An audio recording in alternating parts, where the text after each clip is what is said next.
Hello friends, welcome to Coding Garden. There's a hype train happening, I appreciate you all. Welcome to Coding Garden with CJ. I'm CJ, this is the Coding Garden, you are all here. And we are at a level 3 hype train, I think. You all are great. Today is a coding Q&A stream where I'll be answering questions. We're gonna have a good old time. Let me know if I have the hype train music going on in the background. Let me know if it's too low, too high, all that good stuff. Welcome everyone. If you're new to this show, you can go to vox.coding.garden. You can see all of the questions that have been asked in previous episodes. And if you would like to ask a question, you can run these commands here. So !ask followed by your question.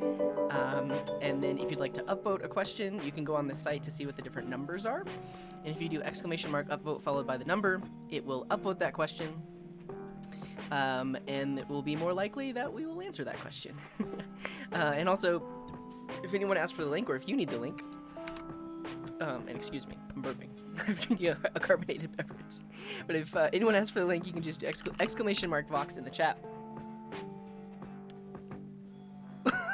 Revive Newt with the 10 gifted subs. Oh my god, we have so much support. We're just getting started. I appreciate you all. I will acknowledge each and every one of you the moment this is over. I appreciate you all. But we're just getting started, so let's say hello. Let's say hello to all the people. And we got a new follower, a new member here in the Coding Garden. Denshio. Welcome, Denshio. Can we get some heart emotes in the chat for Denshio? Thanks for being here. I appreciate you clicking that follow button. Alright, what else is happening? One line of code.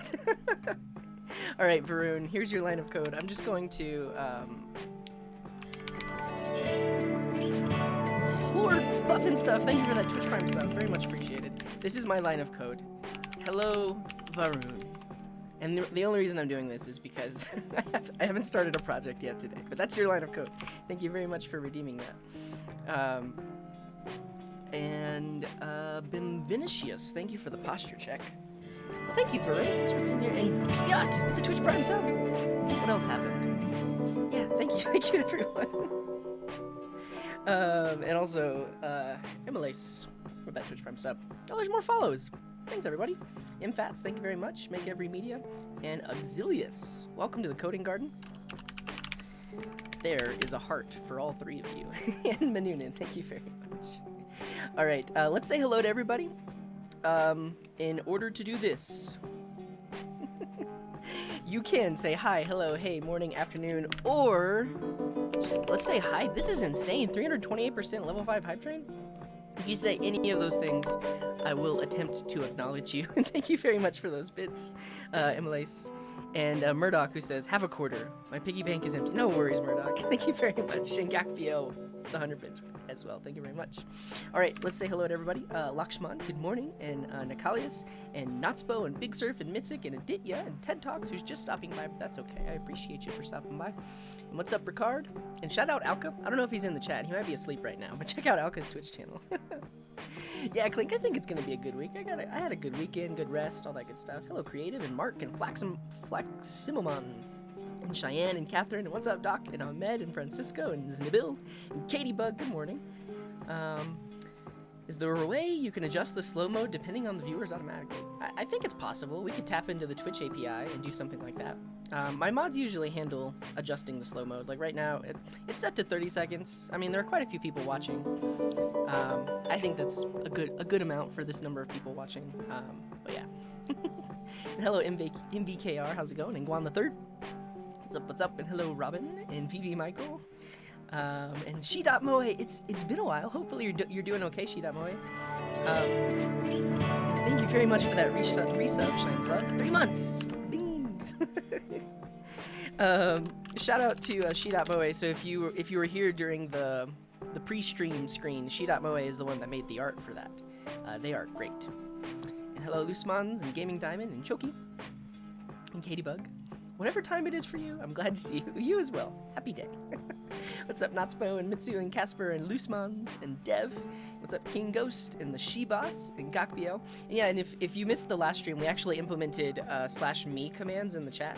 So now they actually appear with your user color, which is pretty cool. Hello, Dubby, and Fishy Coding, and Guan the Third, and Piat. Look at all my, I think I've unlocked most of the IP modes. Yeah, what's up, Ripley? Boga, hey, how's it going? Foximoman, success! Level 5, great work, everyone. Thank you so much. Such strong support and much love. Yeah.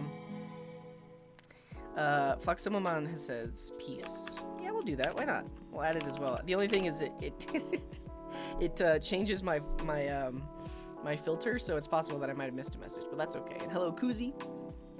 Natsbo. And Gaming Diamond, how's it going? And Reekster and Alexon and Sarath, I'm doing pretty good. Francisco and Lynx, how's it going? Waleed, what's up? Bang! Lyrical blow to the jaw. This is from a TV show. It's called People Just Do Nothing. You should check it out. What's up, Chief Mustardo? What's up, Proxin and Franny? And Natural Conspiracy, how's it going? Finally decided to start to learn Node. Oh, very cool. Yeah, Node's great for writing Discord bots. What's up, Iggy Poke? How's it going? Well, welcome, Exilius. Glad you could be here. And hello, Ed and Johnny and Raya and BMV. And Varun. Oh, thank you. I gifted. Oh, wait. There's 2 tier gifted subs. Ah! Revive new. That was 10 tier 2s? I appreciate you, but please don't go broke on my behalf. Wow. Thank you so much. Okay, I will acknowledge all of those once we're done saying hello. And Ashik, hello. How's it going? What's up, Mananin? And Keysvan and Mark, how's it going? And Bash. Oh yeah, well check it out. Avi published an extension. You should definitely check it out. It automatically collects rewards points on Twitch. Twitch channel bonus points collector. You just install this, and then anytime you have bonus points, well, give it a second. Oh, what's up, Milky Dev? Welcome to the show. There's too many. Let me hide that for just a second. That. So in your chat window, so every now and then you'll get bonus points that you can click on, and if you install that extension, it will automatically click it for you, so you don't have to click it yourself. So that's pretty sweet. Here, I'll link it again in the chat. And I looked at the code.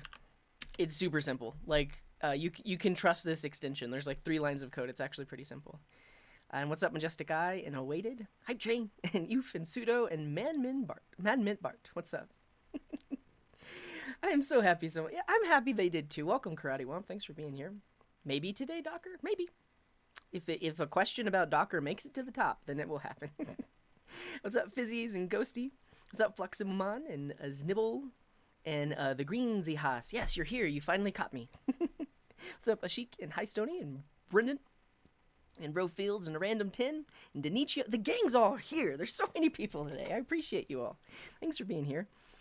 Eating breakfast while watching CJ. Now, this is what I call a good day. Nice, MVKR. Thanks for being here. And Dave Hall Online, how's it going? What's up, David Snyder? Shout out David Snyder. He's a mod here, and he also streams. He's a good dude. He also makes Twitch-related tools. Check him out. Rhino, how's it going? And actually, David, did you apply to the Live Coders team? I like your keyboard. It makes the coding sound. Oh, I think Avi published that extension to Firefox as well. Yeah. But welcome, Rhino. It's okay to be a newbie. We embrace the newbies around here. Or the noobs. Welcome, dude. Second time. Nice. What's up, $10? Yeah, look at all those hype train emotes. That's awesome. Jer, how's it going? Hello, Developer CR and Pure Lol. What's up? And Pika. Why do all my messages show up in the filter? Because your name has the word hi inside of it. Go on the third. I need to fix it. I should allow myself to only search the message rather than the user's name, because right now it searches across usernames too. Yeah. And what's up, David? And SC Jackie, how's it going? And Brotas and Tim the Brick, what's up? Yep. And Zamuro, how's it going? What's up, Revive Newt? Thanks again for all those gifted subs. What's up, Gaming Thunders? And Nakoma? 10, yeah, I didn't realize it at the time. 10 tier 2 gifted subs. Wow. Oh, BT Dubs, if you are a tier 2 sub, you can use, I think it's this one? You can use the smiley CJ emote. What's up, Monoloito and Julian? How's it going? Avi says the best part after clicking, the text box receives the focus back so it doesn't interrupt while you're typing. Oh, yeah, I saw that. Yeah, so click it. Well, so you store the previously focused element, and then you click it, and then you focus the element after that. What's up, Nabija? And Vanaway, how's it going? And Rambo and Mitsu, peace. The master of sniping, how's it going? Yeah, Lakshman, hello, and Sarath, and Six Tyson, how's it going? Procrastinating with CJ, have you made any good drops today? I haven't been paying attention, but good day, welcome. Sam is waiting for the kiddos to get out of school. Nice, nice, welcome. Melky got CJ playing while I'm doing some work. Nice, welcome, Melky Dev. Did we get a shout out for Melky Dev? I mean, I said it. I don't know if I did it, so you can click that link and drop a follow. Check them out. What's up, Cyber Moon? How's it going? In One Leg Chair. Starting my first job as a Python dev. Oh, congrats! Can we all send lots of love over to One Leg Chair? You're gonna do fine. Here's the thing. The hardest part was getting hired, right? So you already got past the interview. You're now you just go do your best. They hired you. They picked you for a good reason. And yeah, good luck with all that. And I'm sure you'll do fine. What's up? No shout out needed. Hey. I will shout you out if I want to. What's up, Shines Love and Imalace? Welcome, everyone. And we got some follows. We got some new people here in the coding garden. Welcome to Selt and Panda Code and Cybermoon. Thanks for being here. And we got to hydrate. Crusader, thank you very much. We are today drinking the classic yerba. Yeah, and heck yeah, congrats. Yeah, you're gonna do great. Okay, if you are a sub, you should totally do this with me. Let's drop the yerba emote. So there it is. Ripley's already done it. This is the emote version of the drink that I like to drink, and we have a pixel version of it over here too. Look at all those yerbas. And Gaming Diamond also really redeemed one line of code. Okay, here is your one line of code. I will say that redemption makes a lot more sense if I'm actually like working on a project. Not coding. Console.log. We're gonna do an emote. We're gonna do the game controller. This one. And there has to be a diamond emote, right? Gaming Diamond. There you go. There's your one line of code. Also, we'll do this, and we'll see it pop up. Gaming Diamond. What about a dedicated yerba drop? You know what? It would be pretty funny that like during a hype train, what if all of the drops were automatically just yerbas no matter what? I think that could be pretty good. Can we get a hover over the Vox voter to see who voted? I like that idea, Murdoch, and that wouldn't be too hard to implement. Let's do it, and then we'll deploy it live with 200 people watching. All right, so many support events, and I appreciate you so much. W with the Twitch Prime sub, Emalace with the Tier 1 sub, Ripley with the Tier 2 sub, and Lord Puffin Stuff with the Twitch Prime sub, and Peter with the Twitch Prime sub. Thank you all very much. Welcome to the Coding Garden. All these resubs, and it's like roughly yesterday and today is like the 3-month anniversary of when I enabled affiliate on Twitch. So there's a lot of resubs. Majestikai, thank you very much. Doc D with the resub. David Snyder with the resub. And Shines Love with the resub. We got a whole lot of bits. Gak B with the 100 bits. Loose Mons with the 10 bits. Emalace with the 100 bits. Thank you, Mitsu with a Twitch Prime sub. And Gakby with the 200 bits, VV Michael with the 100 bits, David Snyder with the 10 bits, Emalace with the 100 bits, Murdoch with the 25 bits. It doesn't matter the amount. I appreciate it, Murdoch. Thank you very much. And Gakby 100 bits, Ripley with another 100 bits, and all the gifted subs. So Ripley with the 5 gifted subs, Revive Newt with the 10 Tier 2 gifted subs. What do we do about that? how can I show my appreciation? I don't know. Like, what do I do with my hands? Okay. And thank you very much, Acid Flash, for that posture check. I streamed too early. That's the thing. Like, it took like training my own body and sleep schedule to actually like wake up early enough to do this. Because I mean, for me, it's I woke up. Honestly, I woke up at like 5 a.m. today. It's almost 8 a.m. for me. But thank you, Adanet, for that follow. Much appreciated. I code. That's how I show my appreciation. Is that what you're saying, Karate Wump? Check out shapes.io. I've never heard of Factorio. I'm gonna go there. Just it sounds interesting. I don't know, but we do have to let all the new people know how the stuff works around here. Oh, it's a game. There's a game. Okay, looks interesting, but we can't play games. We got stuff to do. Sarath, hello, and thank you to the Primogen. What's up? Shout out the Primogen. Yeah, there he is. Click that link, drop a follow. He's a member of our Live Coders team as well. Thanks for that follow. And we are just chatting. Yeah, I mean, we're chatting right now, but we're about to get into some code, some questions, all that good stuff. Oh, that's a great point. Revive Newt is not a VIP, but they should be. Did I spell that right? There you go. Also, Ripley, too. I think both Revive Newt and Ripley came over from the Kit Boga raids, and they have just been a wonderful presence here on the Coding Garden.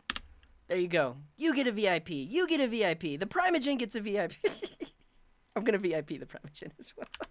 What's up, dude? Giving out all the VIPs.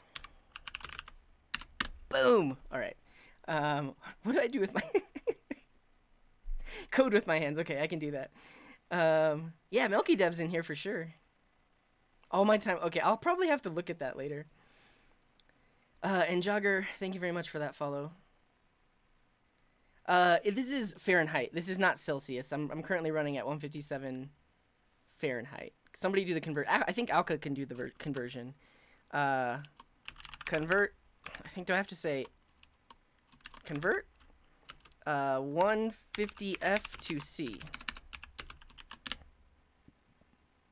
I don't know. There's an Alkabot command that can do it. All right, see you later, Gakvi. Thanks for all the bits and thanks for being here. Howdy, howdy. Yeah, it's him. He's here.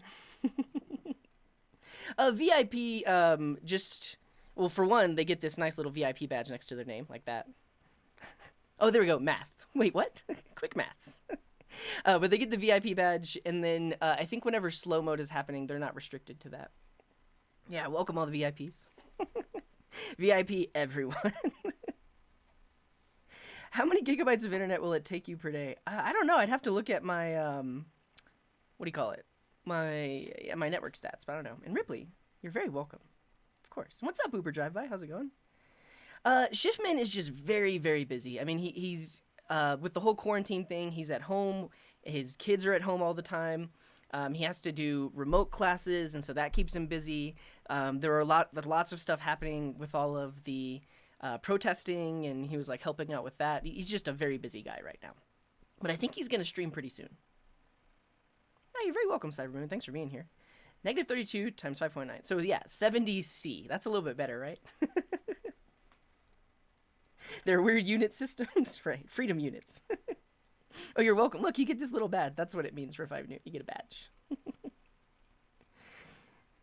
I'm not sure how I feel about that. I've been following since we were kids, and no, you're right. No, the thing is, I like every now and then I go through the chat and I just figure out like who should be a VIP. Look, here's the thing. The Sheboss technically did. Even if they didn't ask to be a VIP, I would have VIP'd them because they've been watching since the YouTube days for sure. So yes, welcome all the VIPs. I need some sort of system to keep track of like who I should be giving a VIP to. Oh well, thank you, Vanaway. Coding Train is a huge influence and a great place that I like to hang out. Yeah, I do stuff with Raspberry Pis. I actually thought about that because somebody had asked a question about updating our Connect 4 game. I don't know. I've never. I don't know. Maybe I've seen you before, Quan, but you got to be here for a while to get VIP. Fluffy has struggled for 7 hours getting a really simple thing to work. How do you deal with rage on stuff just not working?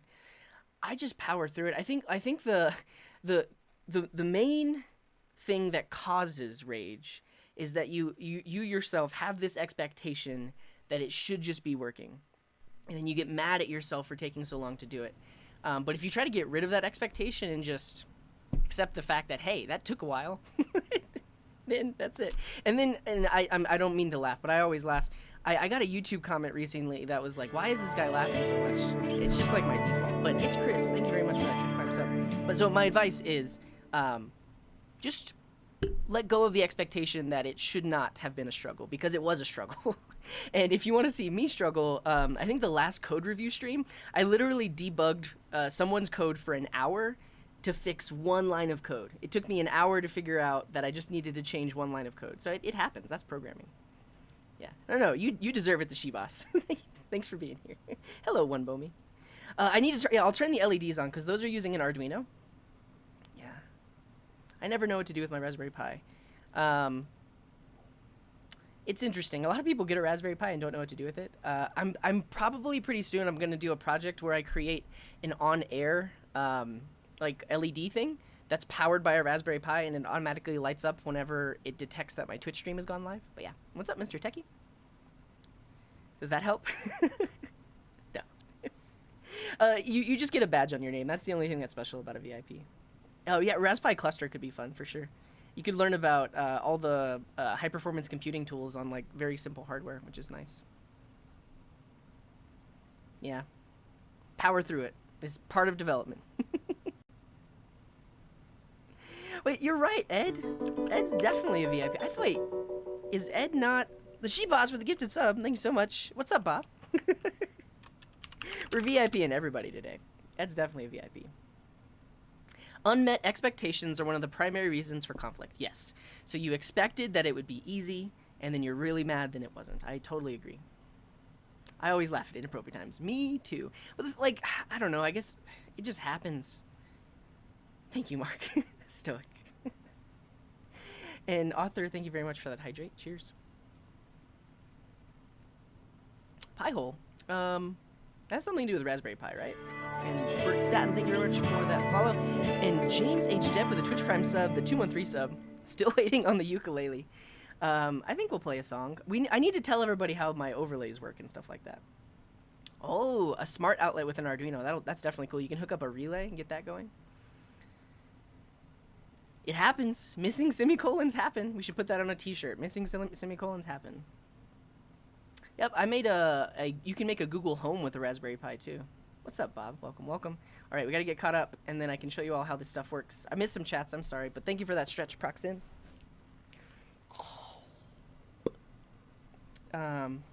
It's funny to see people drop the rocket emoji. Yeah, oh yeah, thanks, Murdoch, for that link. We did a Raspberry Pi hackathon, like just me and my friends, which was super fun, and I built a Google Home with a Raspberry Pi. Yeah. Yeah, you can make a Plex media server, all kinds of stuff. Thank you, Westlive, for that hydrate. Cheers. And the posture check from Westlive. And Jer. What's up, Codin? Welcome to the show. And thank you for that follow, Alex. Pure Lol has redeemed one line. We'll get there in a second. One line of code. It's never too late for a Git reset. I have not worked with Laravel. Nope. I'm thinking of doing the same thing as you mentioned when people go online. The lights for that particular person. Yeah, it would be cool to create like a tutorial out of it. But yeah, what's up, Acid Flash? How's it going? And thank you, James, for that hydrate. Procrastinator Mastermind with the 1,000 bits. Thank you so much. There's a whole lot of love this morning. And thank you, James Dev, for that hydrate. Hey, no worries, the She-Boss. Yeah, we hung out. It was an interesting stream. We went from working on the inventory app to just working on overlay things, and then I spent like an hour making music. My viewership dropped by half because I was really bad at it, but that's okay. No, Majestic Eye! That sucks. I don't know where you are in the US, but it's probably hot outside too, isn't it? That's unfortunate. Yeah, okay, but welcome everyone. All right, now, if you're new here, this is how things work. So you can see here we have this coding garden. And the way that works is the drop game. So if you're in the chat, I want you to join me in doing this right now. And actually, there is a 90-second timeout. So if you have dropped within the 90 seconds, within the last 90 seconds, it won't work. But you can do drop me, and that will drop your avatar. Like, there's me. And if it lands in the coding garden, oh, nice drop. Who's this? Nocturnal Conspiracy. So if it lands in the coding garden, you'll get your name on the screen for a few seconds. That's a good drop too. Who is that? Fishy Coding, great work. And Awaited, and Guan the Third, and Kitty Bug. Oh, these are great drops. Great drops. And this one's super tiny. I can't read the name. And Andrews, great job. So yeah, that's the drop game. And then the other thing is you can see in my overlay that some users have a country flag next to their... Oh, I disabled the leaderboard because it was taking up too much space. And I think it's a reward enough. It's enough of a reward. Stop pushing the drop. Oh yeah, they hit each other. Yeah. Oh, Tux, good job, Tux. But it's a reward to get your name on the screen for a little bit. Okay, the other thing are badges. So if you do !country followed by your 2-character country code, set status is still there. 2-character country code, like if you do country US, which is what I would do, it will set it. It'll show your country flag in the chat overlay, so you'll see your country flag. And then the other thing is you can set a team. So you can see right now I'm on team Firefox. Does Texas count as a country? No. We talked about adding like state flags as well. That's just gonna take more work. Yeah, Robin has the best status, undefined. But if on this command, if you click this link to go to the font awesome brands, these are the different things you can use. The different names of the things you can use to get something next to your name. Like I think this is from The Mandalorian. We got it: Discord, Team Twitch, Team React, Team Alpha. Well, not Alpha. It's a Jenkins CI tool, right? Yeah, there's all kinds. Nice, vibin'. Very good. So I am gonna set my status. Let's find a good one. Hello, Flynn 11. Welcome. Team Jenkins all the way. Nice. Oh, I'm gonna go with Elo. You know, Elo was a social network. I don't think they exist anymore, do they?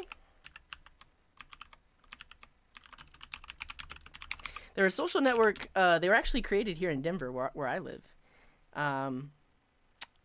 by a software consultancy. Maybe they got purchased by someone, but it was like a social network that was supposed to be better than all the other social networks, and it had really cool branding. I don't know, but their logo is really cool. It's like a smiley face with no eyes. So I'm gonna use that. So if I do !team followed by that name, Elo, and then do that, it shows up. Look at that. Very nice. Cool. What else? Yeah, there's also statuses.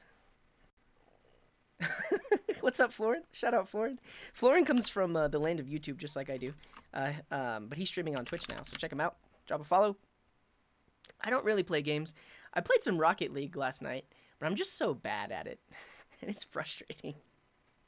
And especially, like, for whatever reason, I got ranked as, like, a low silver, and now I'm getting matched against all these people that I am not qualified to be going against. I don't know.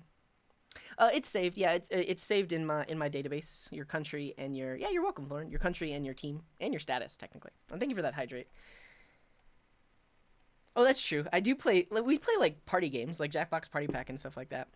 And thank you, Peter, for that posture check. What's up? Yes, sir. Welcome to the show. There is a Discord. If you do !Discord, you can get a link to that. But I urge you to read the instructions because it takes a little bit of work to actually get into the Discord server. There's a bit of a scavenger hunt. I mean, not really, but sort of. And thank you, SuperVeg, for that follow. We got another follow a while back. S4N Aspato, thank you for that follow. Much appreciated. We do Clash & Co. like every other Monday. Wolfie with the tier 1 sub, thank you so much. Very much appreciated. Yeah, with the upgraded sub. Great work. Great work. And Clayman, thank you very much for that follow. Oh, I did not mean to remove that. Hello, legendary ACP. What's up, Andy the Hun? But yeah, that's the other command. If you do set status, you can put something like answering questions. And then that will appear right below all of your messages. Okay. Let's get into it. We are going to start answering some questions. We've been live for 40 minutes. This is ridiculous. This is definitely a just chatting stream. But if you go to this website, vox.coding.garden, you can see all of the questions that have been asked, and you can see commands that you can run in the chat to answer those questions. To ask questions, and upvote questions, and comment on questions. So if I go here, we can see the things that people have asked. And if you Procrastinator Mastermind with the gifted sub, thank you. Thank you. And congrats, Svetlina. Is it Sveltina? Sveltina. All right. What are we doing? We're answering questions. Cool. So if you have asked a question, only if you've asked a question. only. Type exclamation mark here in the chat.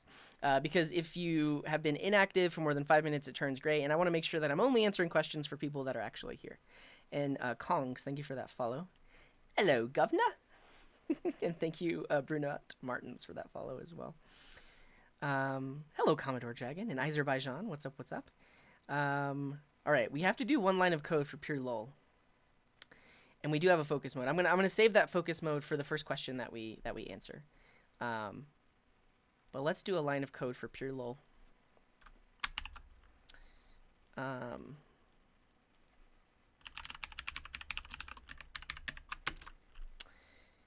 You definitely get the joy emoji, not that one, but like crying with joy, because this is joy. So lots of joy. There you go. That's your one line of code. Cool. What's in the parking lot? Oh yeah. We'll try to remind me, Murdoch, that that's in the parking lot. We'll try to implement that later. All right. See you later, Procrastinator Mine. Thanks for the gifted subs, and have a good day. I can't put resub messages on continued subs. Just wanted to say that the reason I resubbed is that I have been really enjoying your content for some time now, and I think that you really deserve it. You make coding something really entertaining and cool. You're definitely one of the best coding streamers in my opinion. You care about chat and interact with each one, which I think is really something nice. Well, thank you very much, Wolfie. Hearts. Hearts. Much appreciated. I dare you to run one of these. Russian roulette. No, thank you. No, thank you. That sounds funny, though. And thank you for that posture check, Revive New. All right. Let's answer the question. So, the She-Boss with a question at the top who says, can we do an all-day, 8-hour Kata stream one day in the future?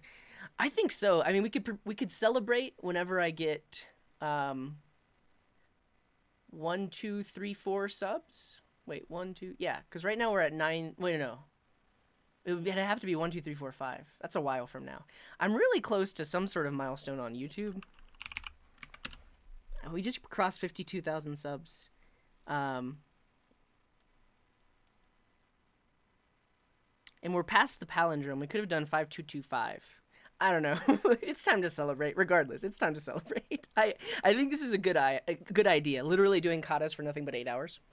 Yes. My answer is yes. And within... The thing is, yeah, so if it's a 1 queue, it's going to take me 8 hours to just do that 1 queue, but we'll just hang out and solve coding problems all day. That will be fun. Yes. All right, so if you have asked a question, type exclamation mark here in the chat. The way the sorting works is if you're a sub, yours will always be at the top. Then it's ranked by oldest questions and number of votes. And then if you're not a sub, it's a little bit lower. So we're gonna bounce around between sub questions and non-sub questions. Also, VIPs and moderators questions go to the top as well. Oh, nice, the Green Z-House. That's good that you're learning Node. I like Node. 5432 subs? That's a lot of subs. I meant, no, I meant, did I say, I always confuse. I come from the land of YouTube. Follows on YouTube are called subscriptions. I meant follows, because right now we have 9332 follows. I guess that's like 400 away. 1, 2, 3, 4, 5. I don't know. What's 1, 2, 3, 4, 5 minus 9332? And we got another follow. Thank you to Justin Balager. Thank you very much for being here. Unexpected end of expression. That's the answer. Hello, Prit. Welcome to the show. Wait. So that's 3. That's a lot. We are 3,000 away from that milestone. We'll definitely celebrate it. We'll definitely will. Okay. First question.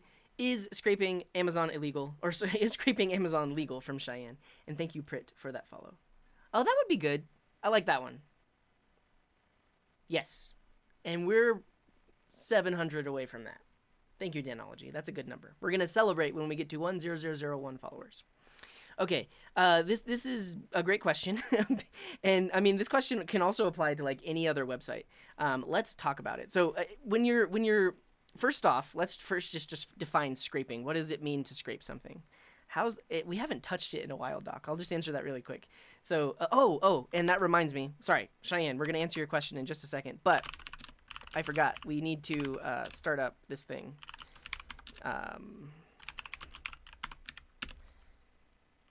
Cool. There's that.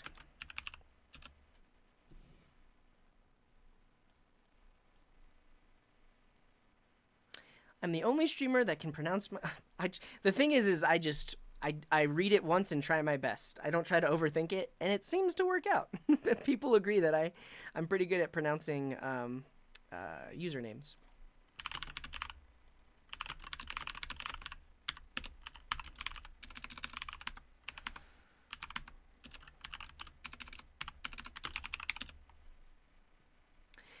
Boom, boom, boom, boom, boom. Okay, that's definitely out of focus. We gotta fix that. Right there. That's pretty good. Good enough. Good enough. Cool. So these are the LEDs, and you can control them in the chat. Looks confused to me. What's up, Halka? How you doing? Yeah, so you probably saw somebody just use that chat command. And what's up, Mr. Demon Wolf? Shout out, Mr. Demon Wolf. Check him out. I get sidetracked really easy, but yes, you can use the LED command to turn on the corresponding bit there. So have fun with that. And yeah, welcome, Justin. Control that LED. Set it to whatever you want. And Arawax, thank you for that follow. All right, what are we talking about? Oh yeah, that'd be pretty. Okay. We're gonna celebrate both because it'll probably happen in the same stream. 9999 and 10001. Those are both great numbers. We're gonna celebrate whenever that happens. Can I make 7 more of the LEDs? But that would be 15 bits. That doesn't make sense. But the reason I did this is because I made this with an Arduino. This is sitting on my desk. Those are my fingers. And we were also working on a robot arm that chat could potentially control, but I haven't touched it in a while. We need to work on that. We do. Okay, to this question, is scraping Amazon legal? And I keep getting sidetracked, and someone redeemed a focus mode, so we're going to go into focus mode while I try to answer this question. So, 8 minutes of focus mode. Is scraping Amazon legal? So first of all, let's just define what scraping is, because there might be a lot of new people here that don't know what scraping is. Scraping is basically a web technique where you request a web page and extract data from that web page. So, for instance, let's look at like a list of U.S. states on Wikipedia, and this web page probably has a table like this. Brooke Zerker with the raid. Thank you very much, Brooke Zerker, for that raid. Shout out, Brooke Zerker. He's a former coworker, good friend of mine, and a great dude. Definitely drop a follow. Okay, but like this website, it has this table on it, right? And let's say you wanted to use the data that was in this table. Let's say you wanted to get a list of all U.S. states and their capitals or something like that. So what you could do is you could write code that programmatically extracts that data from the page. You could make a request to this URL. You could write code that extracts the data out of the table, and then you could use that data in some way. Now, this is a very benign example. I guess benign is the right word. I don't know. Sometimes I use words that I don't know. But this is an example of something that's very harmless to scrape because it's public data, and there's probably an API that already provides this data. But that would be an example of scraping, is if you wrote code that made a request to this page and then extracted out the list of states. Now, what Cheyenne is asking is they would like to scrape Amazon. So just because we're talking about it, I'll mention that the link to the keyboard that I'm using is here on Amazon. So let's copy that link. And what Cheyenne is probably asking is, like, let's say we're on Amazon and you want to write code. Whoa. This is not the keyboard. I mean, this is like the keyboard I'm using, but they changed it. It used to be black. Cool, but technically you could write code that makes a request to this URL, extracts out all the images, extracts the price, extracts the title of the product, potentially extracts out reviews. Like, you could write code that programmatically does that. Or even you could try scraping Amazon search results, right? So Amazon has results of items here, and you could write code that scrapes it. And the question is it legal? Ultimately, it comes down to, first, like, what country do you live in? And does the website that you're trying to scrape have some sort of terms of service that cover the state that you live in? Let's look at the terms. TOS? Conditions of use. Well, that's a weird way to put it. So usually, they mention something about like robots, data mining. Yeah. So typically, and the answer is you should probably look at the terms of service of the website you're trying to extract data from. So under the Amazon conditions of use, they have this license and access section. They talk about, it's a bunch of stuff, and then at some point it gets down to, let's see. And also, I'll mention, I am not a lawyer. So if you really want to try to do this, have your lawyer review whatever terms of service or something like that. So for the benefit of any third party or any use of data mining robots or similar data gathering and extraction tools, all rights not expressly granted to use in these conditions or use of terms of service. No Amazon service should be sold, duplicated. Yeah.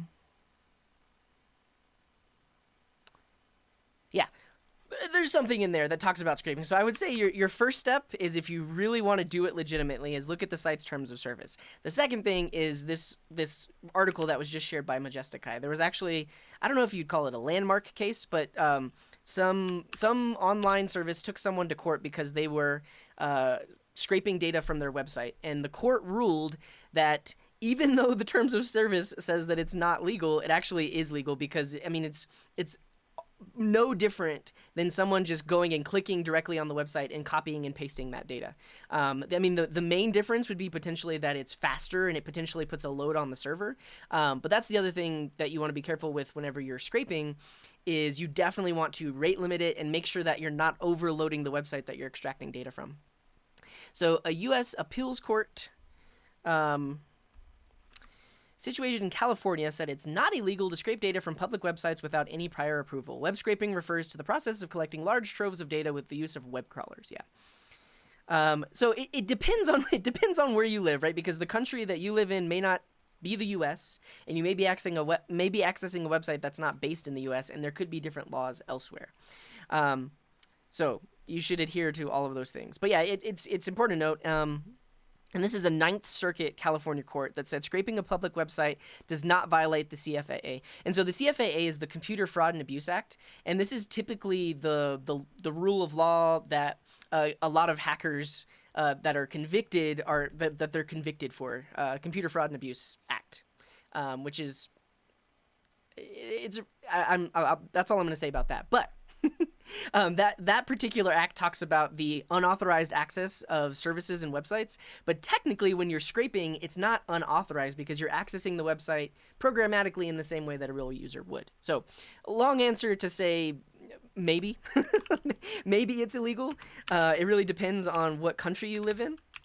And ultimately what you should do is you should write code in a way that it should not put more load on a server than a typical person browsing a website would. And then you most likely won't even get detected. Now, what you do with that data, that is another story, because if you are creating a competitor to Amazon and you're scraping all of their products to determine what you should sell, or you want to have competitive pricing, that's potentially illegal. Basically, it's a big gray area and you should tread lightly. And if you have a lawyer, let them review all the stuff. That's my answer to that. But I will say scraping is fun. We've done a lot of scraping on this channel. And I probably missed, so you're saying if we can get away with it, we can do anything. I mean, that's true for anything. I'm not telling you to do that. I'm just saying something to think about. Yeah, you're very welcome, Cheyenne. Did I miss anything else? Laura says it's legal and that anybody will that nobody will persecute you if you're a small time scraper. Yeah, and if admins put a temp IP ban on your IP. But regardless, you'd want to make sure that your kind of scraping ideally only gets text from a page, because that weighs very little.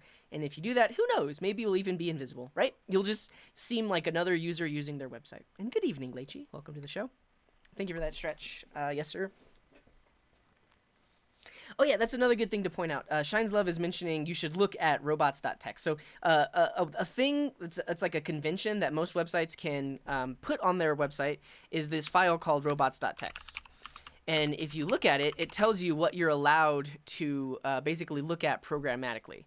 And so this is saying disallow all of these different paths. So here's the thing, though. This file is just like a courtesy. Typically, this file is used by web crawlers, like the Google search engine that's crawling across the web to create all the list of search results, or any other search engine crawler. Typically, they'll look at this file to know that these things don't want this website does not want these things to be indexed. But I mean, this is just like a please don't index these. You can, I mean, technically you can do what you want. But yeah, you should look at the robots.txt too. But yeah. Yeah, Beautiful Soup is a great library in Python. In Node.js and JavaScript, we use, or I use Cheerio. It's a really nice one. It's like jQuery on the server side. Yeah, so you could have a civil suit, but you maybe won't go to prison for it. But also, it depends on what country you live in. And what's up, Joel? Thank you for that follow. Yeah, and I mean, technically, a web crawler is kind of like scraping, but they're doing it for the purposes of indexing websites and providing search results. So, I don't know. Beans. Thank you, Vampy, for that follow. Yeah, and definitely check out Brookzerker. We got some other follows. Who was it? Zertos, thank you for that follow. And Baggio, thank you for the follow as well. We got a Hydrate. Jer, cheers. Thank you for that Hydrate. Well, welcome, Smash. Thanks for being here. And hello, it's Philip. We are not lawyers. Please contact your local lawyers for any more information about this. Exactly. I'm not a lawyer. This is not legal advice. Basically, don't listen to anything I say, including answers to questions and stuff like that. I'm just a guy. Take everything I say with a grain of salt. Does the scrape data that a user ends up using, does it show up as your traffic only or both yours and the original site's traffic? So technically usually when you scrape, you take that data and you would put it in your own database or something like that. And that way, when you're using that scrape data, you're no longer scraping. Like you do one scrape, store the data, and then use that data. However, it is possible to write a backend that scrapes a website, gets back the data, and then responds with that data to your client. And then every single request is a scrape. And in that case, the website only sees traffic from your server. It's not going to see traffic from the client that's making the request to your server. But yeah. I taught myself JavaScript. So, I mean, I have a computer science degree, but it was classical computer science. I did a lot of low-level stuff. And then after I had a job in industry for a while, I taught myself web development. And good morning, Eternal Dev Coder. Maple, I think, has it from the Amazon one. Engaging in unauthorized copying, data scraping, downloading, or distributing third-party content without consent of the original rights holder is illegal under the Act. For Canadians, right? So it really depends on where you are. And thank you very much, the student doctor, for that posture check. Don't forget to put my sound back on. Oh, no, this is different. there was like sound playing on the website. I have multiple sound sources. I should be good. And Bartoon, thank you for that follow. Yeah, you're welcome. And thank you for the posture check, Luma Code. And thank you, Lumaraz, for that hydrate. Cheers. David says, I've had bad experiences with scraping because all the sites I want to scrape are JavaScript rendered, and Selenium won't work with me. Well, here's the thing.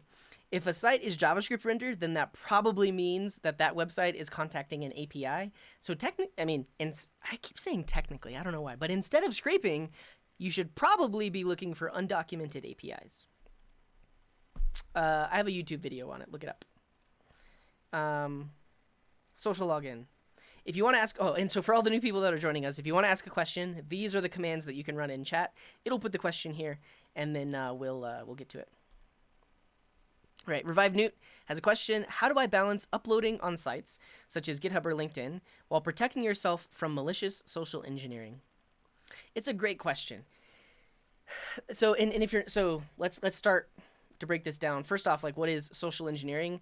This is I guess like a kind of hacking where someone will find public information about you, and then pretend to be someone you know or someone you've come across, or contact places that you've worked and pretend to be someone between to you. What's up, Kit Boga? Shout out Kit Boga. Thanks for being here. Yeah, so Kit Boga, Revive Newt has gifted so many subs in this channel. I saw that they were also, yeah, thank you for those shout outs. They were also like a top gifter in your channel too. I don't know. They're amazing. Thanks for being here.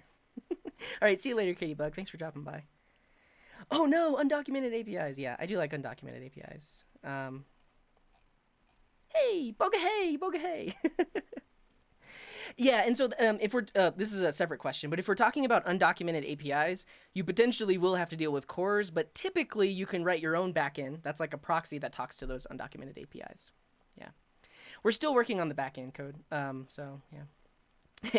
Alka says, I live by undocumented APIs. However, do not use Twitch undocumented APIs. It is against their terms of service.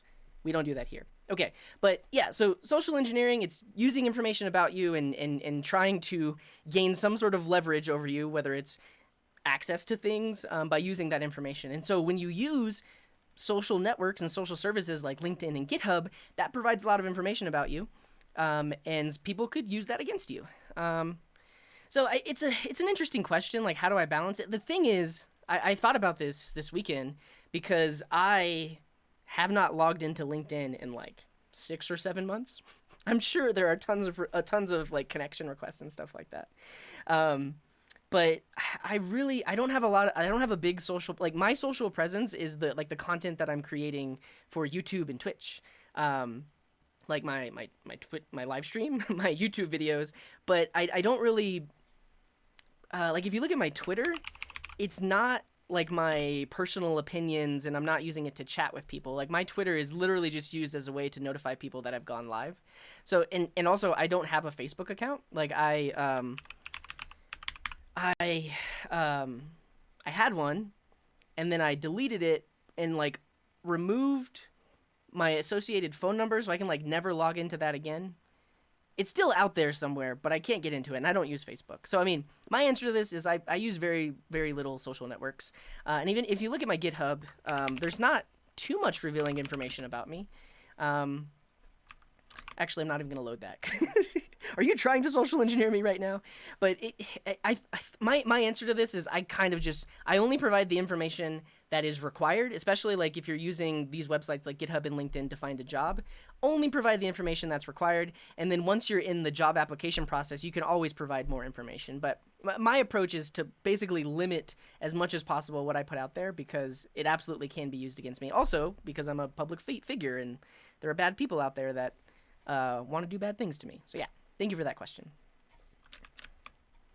I get info about my parcels via undocumented APIs. Nice. Yes, Kitboga has it. Share the least amount possible. I have a hey. Now people are just asking questions to social engineer me. I have a 1 gig internet connection. Love me some, yeah, exactly. I mean, it's not exactly what Kitboga does. It kind of is, because he's pretending to be other people, but he's not necessarily gaining access to the scammers. He's just scamming the scammers.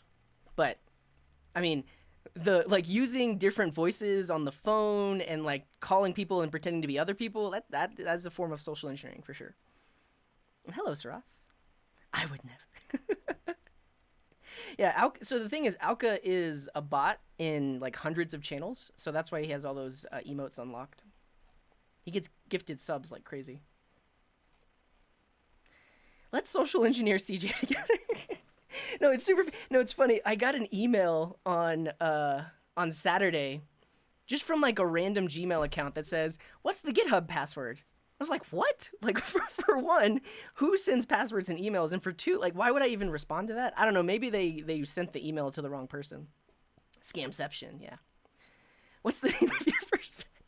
No, exactly. And that's another form of social engineering, because if people know that this kind of information about you, they can use that to answer your forgot password questions. Yeah. Robloxians are the easier kind of peoples to engineer. Yeah. What's your mother's mother's maiden name? What's your first pet? No, so I'll be honest. When I was 16, I was on Yahoo Messenger and chatting with a sister of a friend, and she was jealous of my my girlfriend, and actually she had logged into her brother's account and was pretending to be him. They literally asked me what's the name of my pet, and some other question, and they got into my Yahoo email because they knew the answers to my forgot password questions, and I didn't even realize it until like 2 weeks later. Like, oh, like it was like a casual conversation, you know? Oh yeah, like what's your pet and who's your best friend? I don't know. Don't do that. All these emotes are a burden. What's up, Mulgort? Welcome to the stream. Yes, definitely. The bonus points extension isn't working. Well, that's unfortunate. Gotta remove my social security number from my resume. Yeah. And that's like that's actually another really good point is if you're putting information on like if you're putting your phone number on a resume, you should probably use like a Google Voice number instead of your actual phone number. Because if people know your real phone number, then things can happen. And hello, Callum. Welcome. Thank you for that posture check, Fanny. What's my favorite sports club? I don't watch sports. The thing is, I was going to talk about like my answers to my questions. I'm not. Stop trying to social engineer me. Yeah, I mean, this is kind of what I do. I give fake answers that I can remember the answer to them, but nobody else would know those answers. And hello, Gorilla. Thank you for the follow. I got a phone call from a block number. They're a follower of Jehovah's, Johannes Toller. Huh, weird. I don't know if that was a social engineering attempt. And hello, we're just answering questions. If you do !Vox in the chat, you can see a link to the, yeah. Well, at the time, I called them my girlfriend. And I was in high school. I don't know. I definitely got pwned back then. I don't do sports. I have a partner, I do. Yep. No, exactly. Like if you scroll through somebody's Facebook feed and they're like answering like BuzzFeed quizzes and stuff like that, all the answers to those questions can be used to social engineer them for sure. Yep. Yep. It's ridiculous.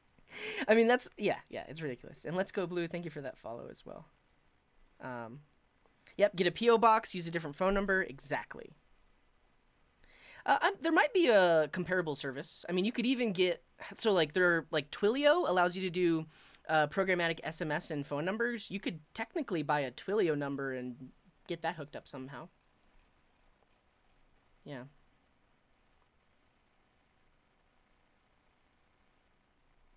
Definitely. In what city was I born? Who's your favorite bowler? I was trying to... There's like been 2 bowling movies I've watched recently. Kingpin? Is that what it's called? I forget what all the characters' names are, though. That's why I don't talk to people. 200 IQ. Use someone's Facebook to hack. Yeah, it happens. Oh yeah, you could. Oh yeah, Skype gives you phone numbers too, so you could definitely use that. That's another thing. Buy another SIM card. Okay, we're gonna stop talking about this because we're gonna be on some sort of watch list. But I appreciate all the suggestions.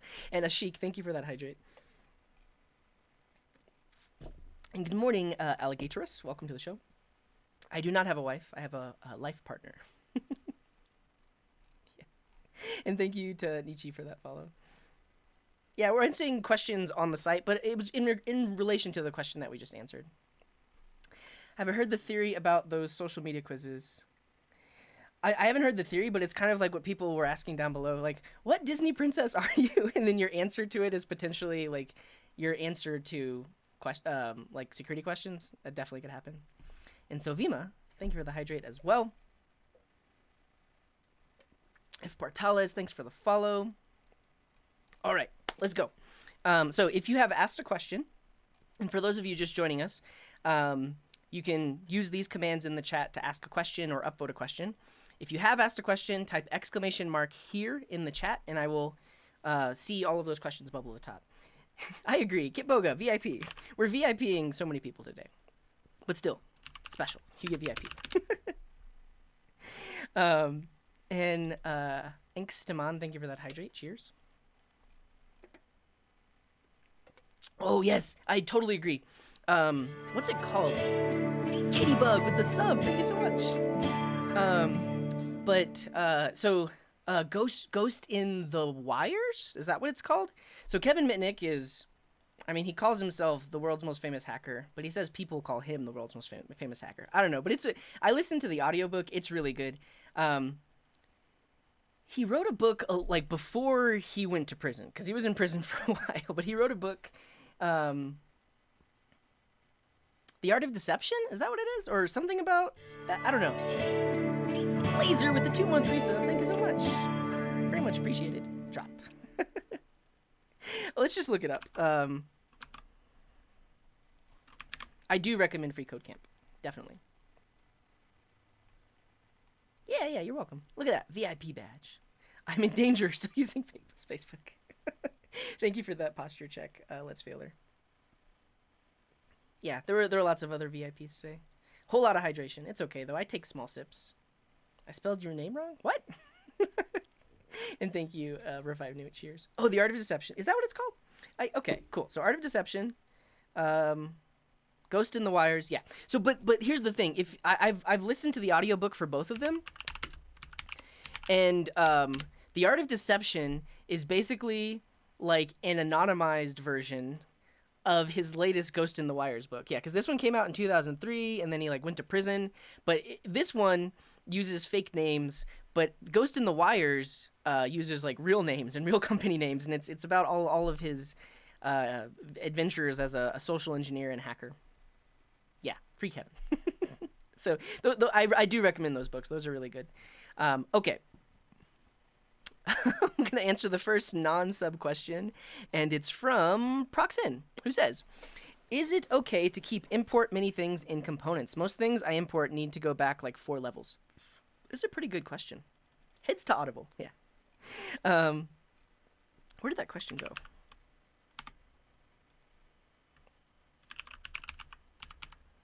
Proxin, can you type here in the chat? I need a way of pinning a question. I need to fix that. Thank you. So this question is it okay to import many things in components? Yeah, it's tricky. Totally. I agree. There's a lot of old HTML elements that should not have been deprecated. Oh, what's up, Faraday? Shout out, Faraday. Other good books like The Art of Invisibility. Yeah, I don't think I've read that book. But yeah, Faraday also comes from the land of YouTube, and they're streaming over here on Twitch now. Definitely check them out. All right, to this question. So this comes down to like let's say you're working on a React app and you have multiple components, and you need to import things into other things. I'll say probably the easiest way to not do that is to use some sort of alias. So, I mean, I think you can do that with Webpack. So like Webpack import alias. And I'll say, it's okay. It's okay to do this. Like I've worked on a lot of code bases that have a ton of imports. Like, I mean, it's cumbersome. It's not ideal, but I will say that people do this in the real world. So you could have a component that has like 10 different imports, each one importing from multiple directories up and stuff like that. That's just the way that it works in JavaScript. However, if you can set up your Webpack config to set up an alias. Yeah, and so you see this actually done in a Vue.js app where when they import things, they do the @ / the path to that component. And so the @ is an alias to the source directory. So technically what you could do is you could alias your source directory to something. You could call it app or you could call it @, and then inside of your code, you can say import @ / store test and actions, and that way you don't have to do the relative imports. And that's also nice because you can technically move this file around into different directories, and it's no longer dependent on the nested directory structure. So that's my answer to that is check out resolves. If you do this, it's fine. A lot of people do it. It's just cumbersome, but resolve alias is a way to fix that. So thanks for the question. What about people naming their npm package with an @ in front? That's fine. Just don't name your alias anything that would potentially conflict with other packages. You can do it in let's see, package JSON import. Oh, you're totally right. Something like node path or something like that. Yeah. The only issue with that is oh yeah, check this one out. So how are they doing this? Module aliases. Are they running something to do that?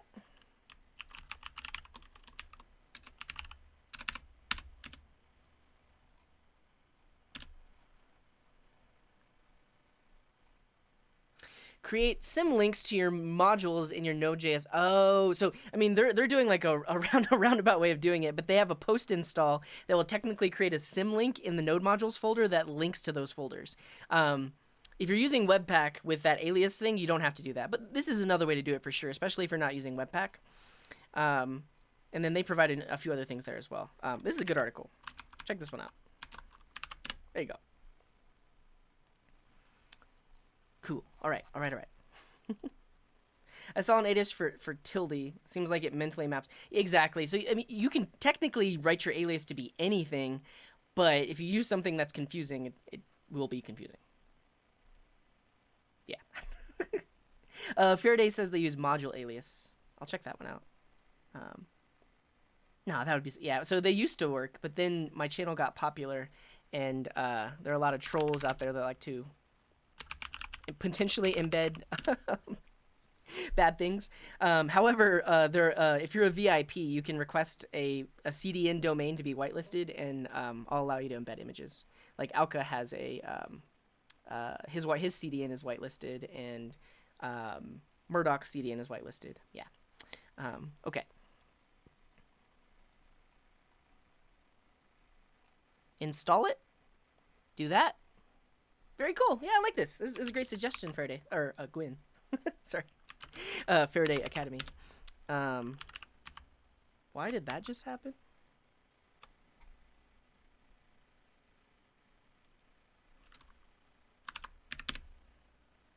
Well, thank you, Javis. Accidentally. Do some coding. Well, we'll see what questions are asked. We'll try to find a question where I can actually write some code.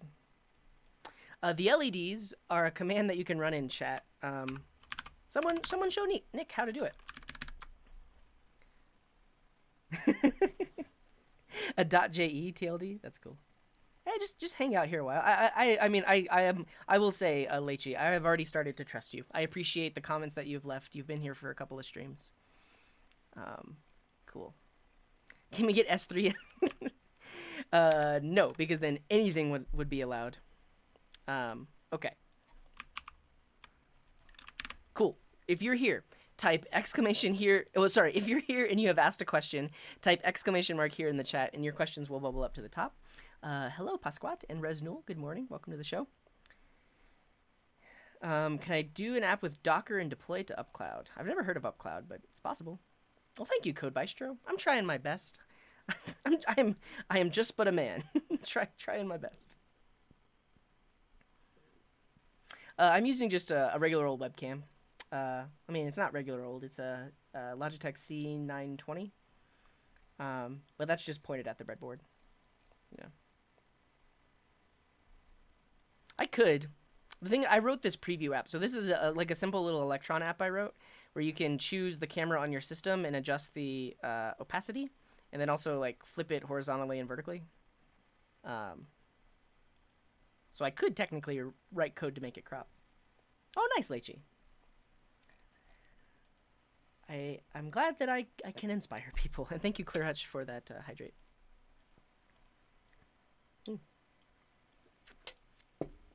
Okay. So the VIPs are at the top. I'm going to skip past the VIPs and we'll answer the first sub question. Comes from Ashik. I always face time zone issues. From your experience, what do you suggest the best solution would be? There is no good solution is my answer. Tom Scott on YouTube has a fantastic video talking about time zones and programming.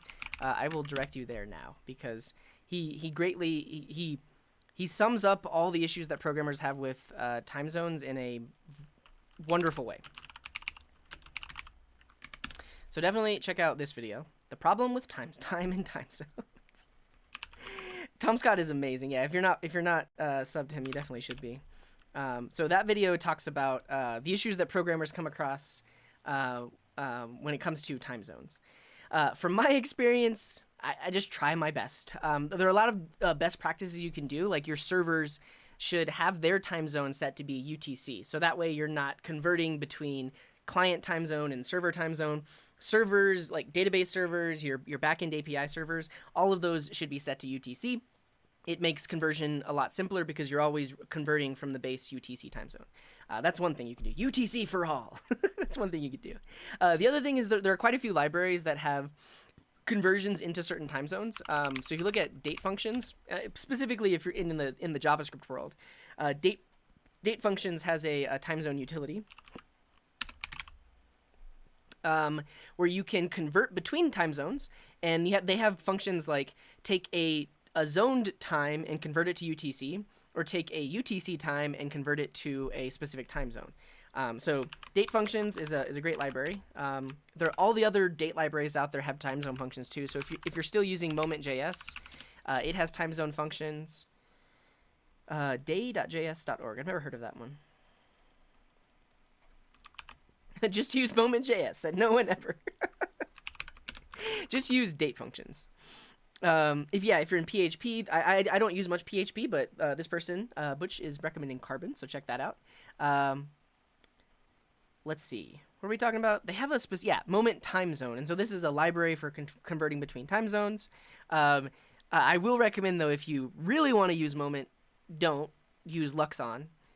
And if you if you're gonna choose date functions.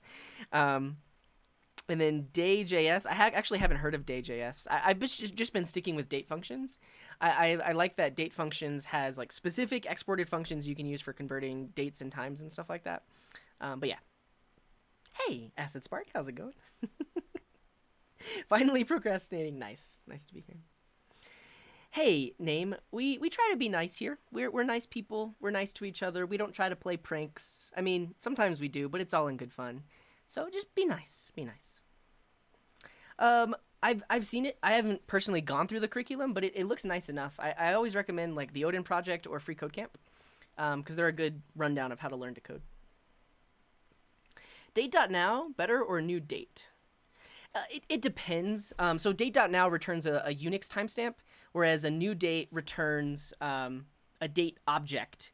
And with a Unix timestamp, it's just a number instead of being like an instance of a date. So they both are technically, they're both in terms of UTC. So it's a Unix timestamp is the time since the epoch. Points in the chat. Who can tell me when the epoch was? Go. When's epoch? How can I move my question to the top? People can vote for it. People frantically Googling. Yeah. January 1st, 1970. There you go. So a Unix timestamp is the number of milliseconds passed since that epoch. January 1st, 1970. Great work, everyone. And thank you, yes, sir, thank you for that follow.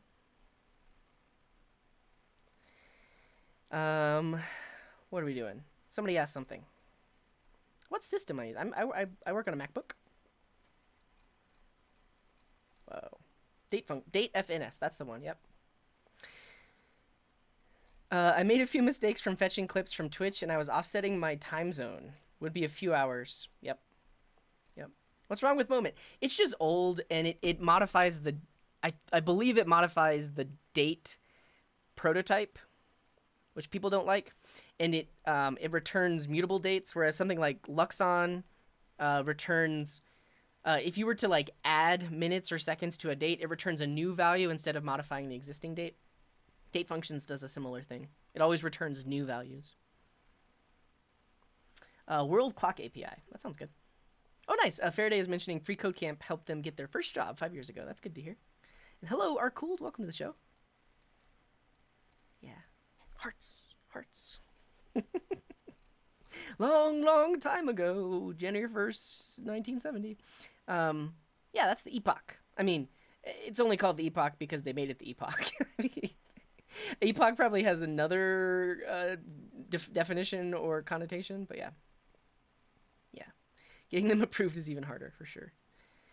Yeah, there we go. So does anybody know what this date is? If you can tell me what this date is, you also get bonus points in the chat. Which date is easier to compare, epoch time or the other one? I mean, technically, if you're just comparing two numbers, that's a lot easier because you can just do less than, greater than, you can subtract them, and then you have the number of milliseconds between those two dates. But if you were to subtract two date objects in JavaScript, it actually coerces them to a number. So you're technically working with the milliseconds anyways. And you can technically do greater than or less than for a date, and it compares the Unix timestamp. Quick stretch. Quick maths. I do have a gaming PC, but I don't use it for gaming. I use it for streaming. Does anybody know? Doomsday. 2038 date? Is it possible to learn how to code by yourself? Why are developers always so much required? I mean, shouldn't the world be full of devs? I'll say it's easy to code. It's hard to write good code. And I don't know. I don't know what to say about that.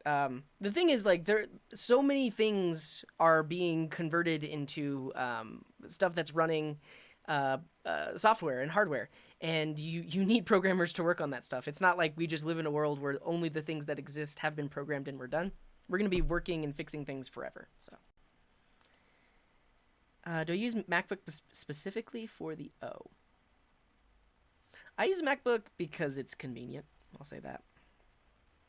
Yeah, I would say Luxon is the alternative, or date functions. Like, we're a little bit behind on chat.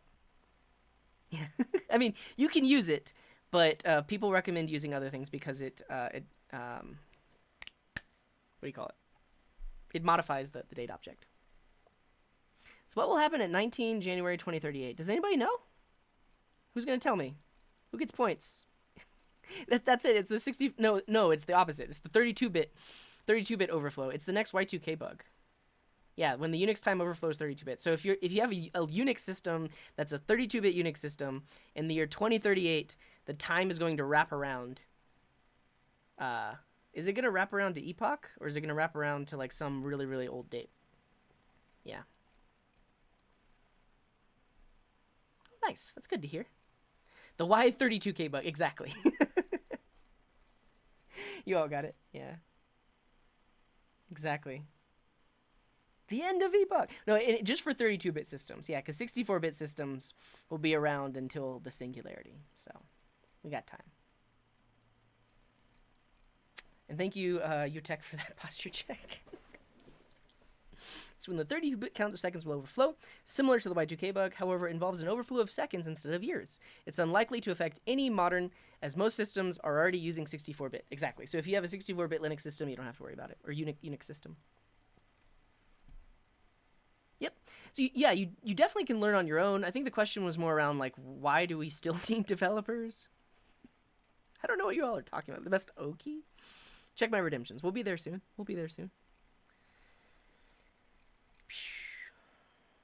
Yeah, so I only do code reviews at the end of the month. So every fourth Friday we do code reviews. So the next one will be coming up. Brotas has redeemed a line of code. We're going to put that in the parking lot, and we're going to find a question to answer where we can actually write some code, because we have not written any code today on the coding garden. I've written 3 lines of code today. And Doc Haza, thank you for that follow. Proxim with the stretch. I just arrowed up in chat. Nice. Press the up arrow. I have a feeling I don't get channel points. You do. If you're not a sub, they accrue a little bit slower, but you do. Posture check helps. I mean, it prevents me from like staying in a weird position for a long time, you know. So, and thank you, Mr. Demon Wolf, for the hydrate. Cheers. Check it out, Alka. Hello, world. How do you feel about the latest release of Fortran? I have no idea about Fortran. And Nihilinious, thank you for that follow. Oh, cool. No, I didn't know Numberphile did it, but check out Numberphile. They're another great channel. Numberphile, Computerphile. Yeah, they're all great. I have not heard of Squitch. Okay, let's look at what Alka sent us, and then we're going to try to write some code. Because we've been live for an hour and a half. Yeah. Master of Sniping, great work. That's a beautiful drop.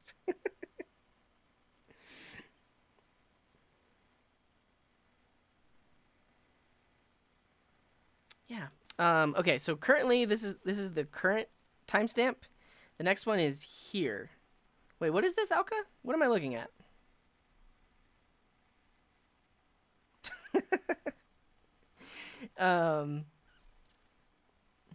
The next fun timestamp. Oh, Like when there's like an even value. So I did a lo-fi remix on Saturday. It was kind of bad. I like Acid Spark was the one that redeemed it. Um, I just did not do a good job, and it was I feel that it was probably painful to watch.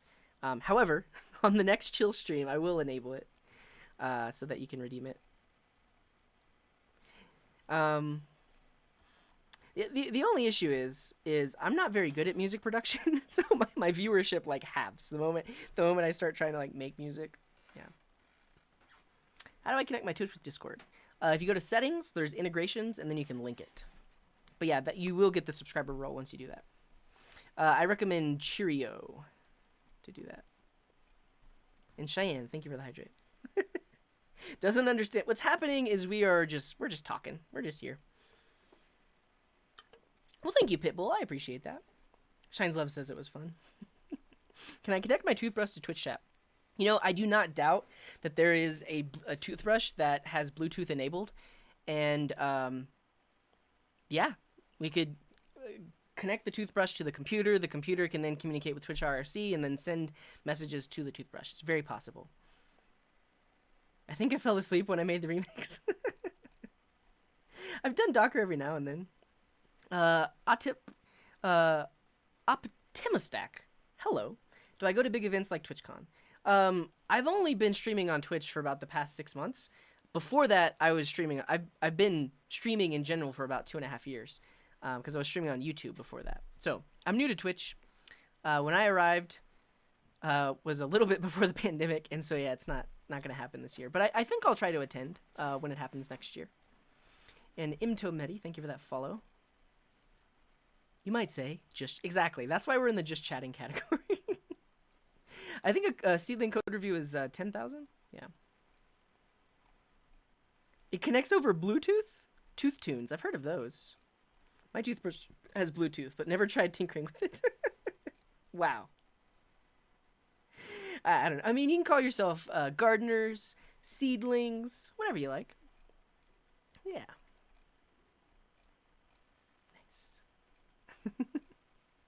Why did I switch to Twitch instead of YouTube? Okay, that's the last question I'm going to answer from the chat, and then we're going to try to write some code. But the main reason... what was the main reason? I had a lot of reasons. I will say one of the main reasons was the API. So the YouTube API is not good at all.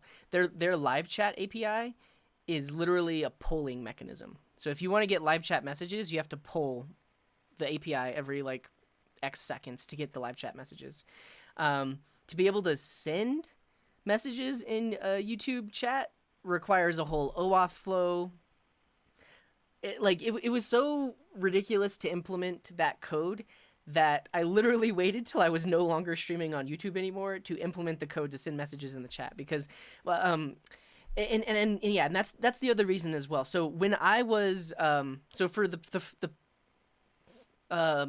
3 months ago, and the 3 months before that, so the past 3 months I've been an affiliate on Twitch, but the 3 months before that I was not an affiliate on Twitch, and so I was actually dual streaming to both YouTube and Twitch, and was trying to get all of my YouTube viewers over here to Twitch. And because I wasn't an affiliate, it was not against any terms to be able to stream to both services at the same time. I'll just say, like, in general, the amount of support and the community vibe here on Twitch is just so much better than YouTube. Like a lot of the people watching on YouTube, no offense, because there's a lot of those people that came over to Twitch, but there's a lot of people that are used to YouTube being kind of just like a void that you yell into. Like you yell your opinions and your comments, and then like nobody responds. Whereas, as you can see, this stream is very interactive, right? Like we appreciate everyone's opinions here. We have a dialogue. It's not just people spamming the chat with like random things. Right? We're all here together. And YouTube has a very different thing. And YouTube also has a higher delay. YouTube is just bad in general. Like it is toxic. Like it's ridiculous. Like you should see some of the. Let's do this. So. I probably shouldn't do this, but I think it's funny. So I'm going to send you a link to a YouTube comment. And if you have a YouTube account, I would like you to just spam heart emotes. If you do anything negative, I'll delete the comment. But what I want you to do is to just spam nothing but love to this particular person who left a comment. Let me find it really quick. And Intiz, thank you for that follow. The dual streaming restriction is for anyone that signs the affiliate agreement. And when you, whenever you become a partner, it's potential you could have a different agreement, but it's unlikely. What did I want to do? We got comments. Strange, I am first. Let's see. Where was it? Could this guy be any more obnoxious? Now, here's the thing. You're entitled to your opinion. If you think I'm obnoxious, that's fine. But what causes you to leave that as a comment? And also, so here's the other thing. Like, a lot of people on YouTube somehow don't realize that the people making YouTube videos, are the ones uploading those videos. So, in his comment, he says, "This guy," right? Why, when you leave a comment, you're talking to me. So he should have said, "Could you be any more obnoxious?" I don't know, but that's just the different mentality that people have on YouTube. So, what I would like you to do is, if you have a YouTube account, just send some love. Just make sure that guy has a good day. Send him hearts. Just tell him that we're here for him. All all that good stuff. Let the spam chat with one. Let's spam the chat with one. Yeah. Yeah, exactly. Well, thank you, Lakshman, and thanks for being here. Let's go! Thank you, Algatorius. Exactly. So when you sign the affiliate agreement, any content that appears on Twitch cannot appear on any other platform for 24 hours, which is why now I've been waiting a week before I even upload to YouTube, mainly because I'm behind because I lost internet for a week, but yeah. Lima, you can actually run !refresh user, and that will work for the drop game. That does not work for my overlay, though. !refresh user. Oh, thank you, Romac. Yeah, appreciate you being here. I liked it and I pinned it just because it's so ridiculous. The amount of positivity in the chat compared to that comment is just ridiculous. And that video is blowing up. That video has 82,000 views. 28 replies. Nice. Great. We're blowing up that guy's inbox. Hopefully he's having a good day. We don't want to be mean. It's just, yeah. Yeah, don't listen to that. Yeah. Wholesome spam, exactly. We're here for you sounds like a threat. No, we're... I see what you mean. We're knocking at your front door. We're here for... No, we're here if you need us, is all we're saying.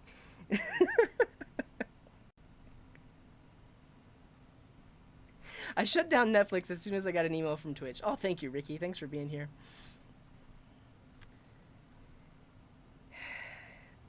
Yeah, I think that's the same thing as because if you look at the YouTube comment section on most videos, it's people are not talking to the content creator. They're talking to other people watching the video, which is interesting. I don't know. That's just not how we do that here. We're here together. We're talking with each other. This is a dialogue. I don't know. Well, thank you, G4. Thanks for being here. Glad you found me. Done. Oh, thank you, Katie Buck. Yeah, so a lot of people found me on that video. It's been blowing up. Yeah. They hate us because they ain't us. I just watched the interview. The thing is, I randomly, said that quote, and I was like, I gotta watch that movie right now. They hate us because they ain't us. They despise us because they are not us. Imperfection is beauty. Madness is genius, and it's better to absolutely ridiculous than absolutely boring. And thank you, Jonata, for that 2-month resub. Very much appreciated. Yeah, I appreciate you. We're here for you. Now get your hearts ready. Oh, weird. Oh, thank you. So, if you need to connect Twitch to Discord, definitely check out that message that Murdoch sent. And thank you, Revive Newt, for that focus note. We're gonna write some code. Yeah, we're gonna stop talking. We're gonna put that in the parking lot. The Interview is a great movie. I love it.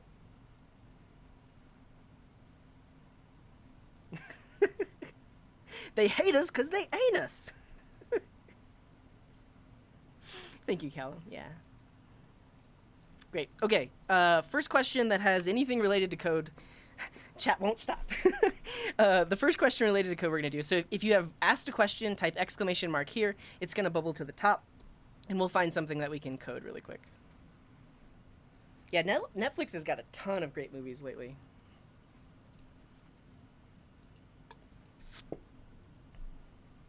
Chat is life. Chat is life.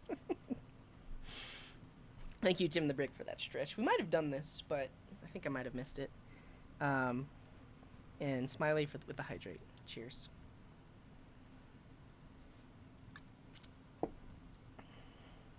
Perfect drop? Oh, great job, Shubham. You can use HTML, but only a specific subset. Okay. Ideas. Oh, that's true. I want to answer a question, though. Okay, we've got, I think at this point we have 3 focus modes or 2 focus modes. We got 2 focus modes and 2 lines of code redeemed. We'll get there. Yeah, it's working, but they're just ordered by subs and VIPs first. Can I create a Blazor project? 557 is old. Oh yeah, we created that. Thank you, Callum. Oh, actually, you can, if you asked a question, you can do !archive followed by the number, and it'll automatically remove it. Okay, we're gonna do a quick scroll. When to use TypeScript versus Javascript. Okay, that's gone. Can I write a 6 Degrees of Kevin Bacon type game using someone techie like Linus, Bill, or Steve?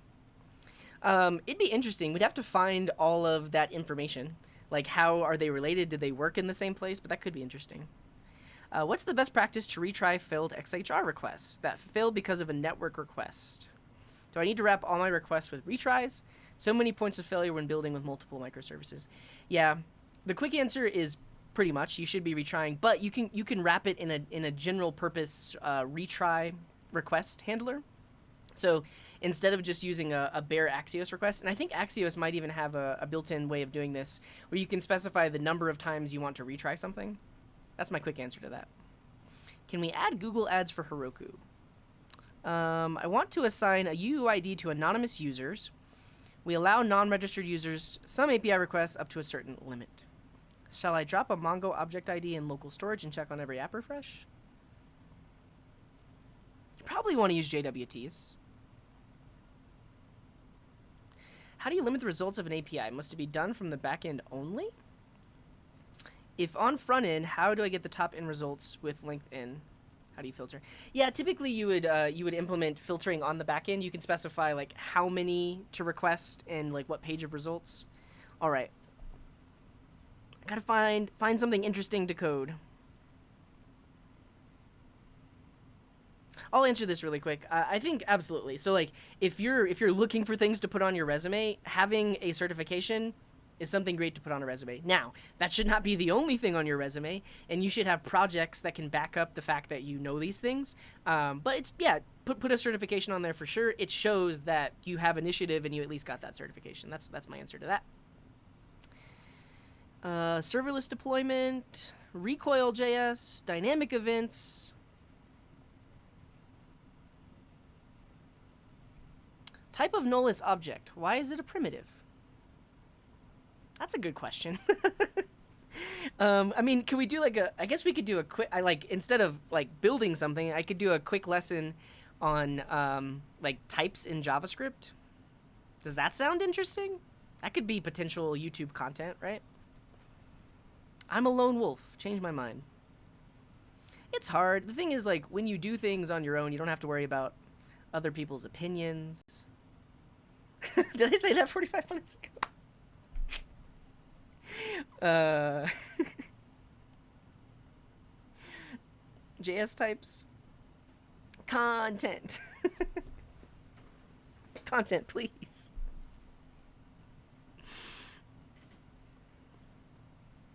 All right, let's talk about JavaScript types. So we're going to answer this question. When to use TypeScript versus JavaScript? It's a good question. I'm just trying to figure out how I would show that with code examples, because like my answer to that question is more about like working on a team, having a big project. All right, we're going to answer this one. And so this is from U. Sarath Kumar. That's what we're going to do. You're here. Awesome. So let me get into best.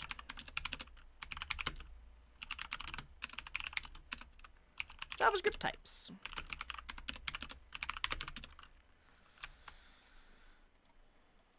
Best. What's up, Javis?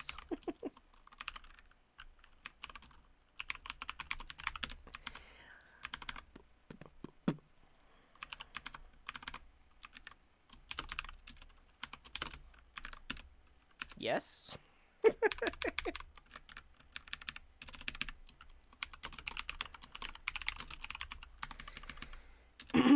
Okay, we've got that. I think we're ready to go. What do you all think? I have some sort of to-do plugin. I don't know, but hello, Kunkris. We got some follows. Thank you all for being here. Thank you to Insert Nickname for that follow, and Daniel Fuller for the follow, and also Celoki. Thank you. All right, we're gonna redeem some focus modes, and we're gonna write at least 2 lines of code. So I'm gonna go ahead and remove these. We're gonna go into 16 minutes of focused mode, and then we'll get there. That is this.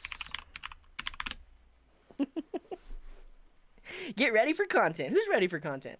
Type 1 in the chat if you're ready for some YouTube content.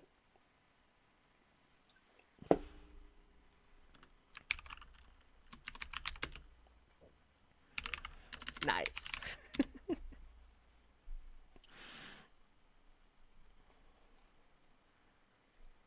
That's great. Everybody's ready. 4-3. I want primitive types. This could be the thing is, this could be the start of like a whole beginner JavaScript series. Press 1 to speak to the operator. All right, let's look. So we have primitive types, JavaScript data types.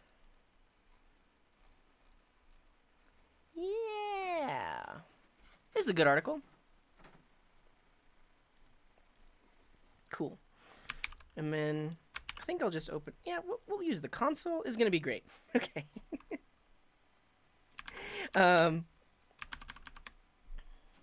Actually, I mean, although I'll say the answer to this question, revive Newt with the gifted sub. Thank you so much. But the answer to this question, whoa, 5 gifted subs. Whoa. Thank you so much. Shout out Revive Newt. I appreciate you. Actually, when this goes away, you have gifted a ridiculous number of subs in the past. 90. Whoa. Okay. What are we doing? YouTube content. Wait, we're not on a hype train, are we? Okay, I was about to say. So yeah, the answer to this question is a bit deeper though, because there are all the types in JavaScript. Actually, I don't even know if I know the best way to answer this question. Revive Newt is an amazing super duper gifter. Cool. All right, thank you for that follow, DJ Base. All right, I'm gonna go into 16 minutes of focus mode. I think I'm gonna start with just describing what are the basic types in JavaScript, and then we'll get into this question. And we may require us doing some editing. Frozen says just read the ECMAScript standard. I mean, you're not wrong. It's a primitive in an object because yes. All right, thank you. See you later, Revive Newt. Thank you so much for all the gifts today. Oh, cool. Thing 3. Is that what you call your kids? or your pets? I don't know, but have a good night. Thanks for being here. I really appreciate you. Yeah, gifted subs are random. Here we go. So null type has exactly one value called null.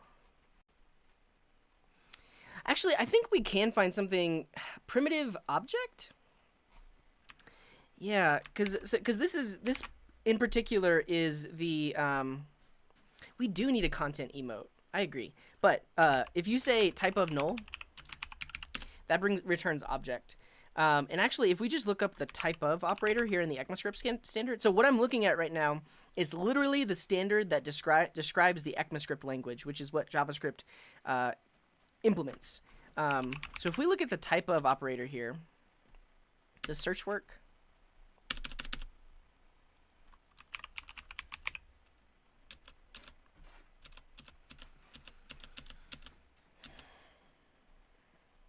The reference specification type. The reference type is used to explain the behavior of such operators as delete, type of, the citement operators, and the super keyword. Marquee, nice. Yeah, Communicore, thank you for that, who says it's a quirk of early implementations. It shouldn't be an object. The intentional absence of an object value. Okay, so we'll look at get value. Okay, I like what I'm looking at right here because that's talking about type of, but let's go here to what Doc is recommending. But it most likely has to do with how the specification says you should implement the type of operator.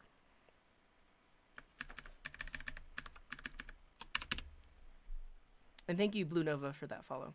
Everything's an object, except for things that are not. The abstract operation getValue takes argument v and performs the following steps when called. If it's not a reference, return v. Type of thank you, Doc. Doc is really helping out right now, and I appreciate you, Doc. I'm gonna have the thing is we're preparing for content. We're doing our research, and then we're gonna make a YouTube video that has all this stuff in it. Let val be the result of evaluating a unary expression.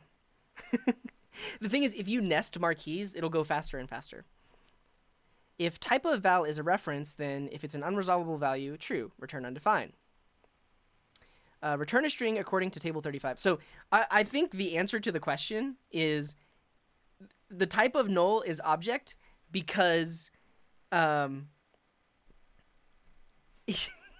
this table says it should be an object.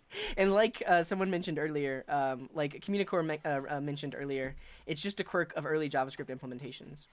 Yeah. Pre-content, exactly. Thank you, Alligators, for that posture check.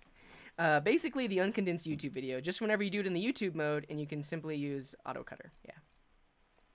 Content is loading. Cool. So thank you, Doc, for that link. But I mean, honestly, this is the answer to the question. The reason it returns object is because of this lookup table. But technically, null is actually a primitive type, and it's yeah, that's it. So we're gonna leave that there. We're gonna look at the types. Is this linked to ECMAScript? No.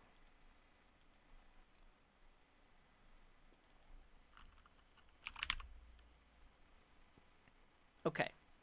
I think we're ready. Who's ready? I'm ready. That is not true. No. Because object is actually like the core root object. Like the object itself is the core thing. And when you do triple equals, that's strict equality. And so null is not equal to that instance of the object thing. Even if you use double equals, it's still false because null is only null. You could compare it to an instance of an object like that. Yeah. It's kind of like things in JS are undefined rather than null when not assigned to. Yes. And we'll talk about that. So, okay, I think I'm ready for YouTube content. Are you all ready too? All right, so we're going to do 16 minutes of focus mode. And then we'll make some YouTube content. Strip the marquee.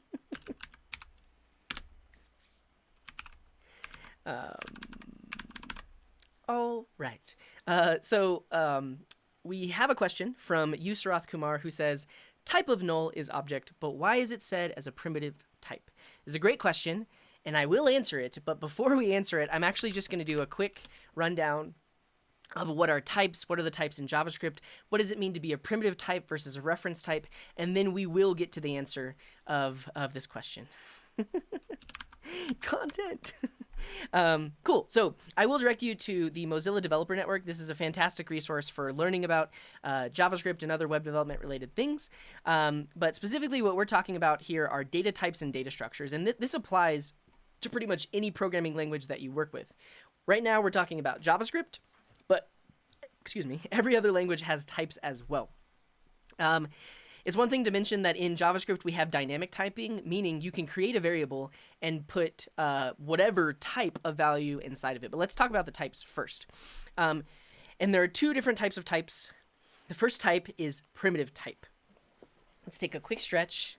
Nick, I'm going to stay in just chatting because we technically are still just chatting, and I am answering questions, so we're going to stay here. And thank you for interrupting that YouTube video. I appreciate you.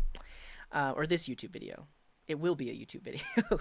Okay, data structures. We're talking about primitive types. We're going to list them out, and I'll show you some examples of them. So let's create a quick JavaScript file. Primitives.js. Primitives.js. There we go. First off, let's look at the number type. So in JavaScript, this is actually valid syntax. I can actually just put a number and my code will run. Will it do anything? No. And just real quick, I'm going to disable my linter because I'm going to be doing a lot of things that my linter does not like.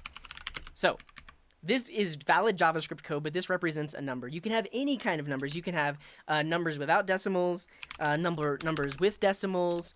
But in JavaScript, there is only one number type, and it's just the number type, and it's technically a floating point number. So I'm going to run this code. Whoa. I'm going to run this code, and we'll see what happens. And actually, what will happen is nothing, because all I'm doing is putting the numbers there. It's valid JavaScript, but it's not doing anything. So if I use node.js to run this code, nothing happens. Technically, I can output the value, so we can use something like console log to output the value. And if I output 42, we're going to see 42 in the console. Great. So we have numbers. That's one form of primitive type. The other primitive type we have is strings. And strings can hold... fix that in post, yeah.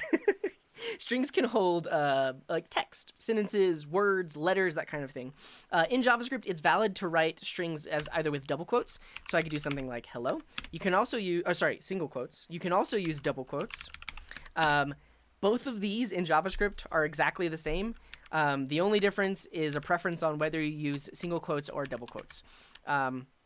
And again, if I run this, nothing's going to happen. I have to actually do something with the value. Oh yeah, and that's a good point. Thank you, Angus. You can use backticks as well. So this is a newer addition to JavaScript. But instead of single quotes or double quotes, you can also use ticks like this.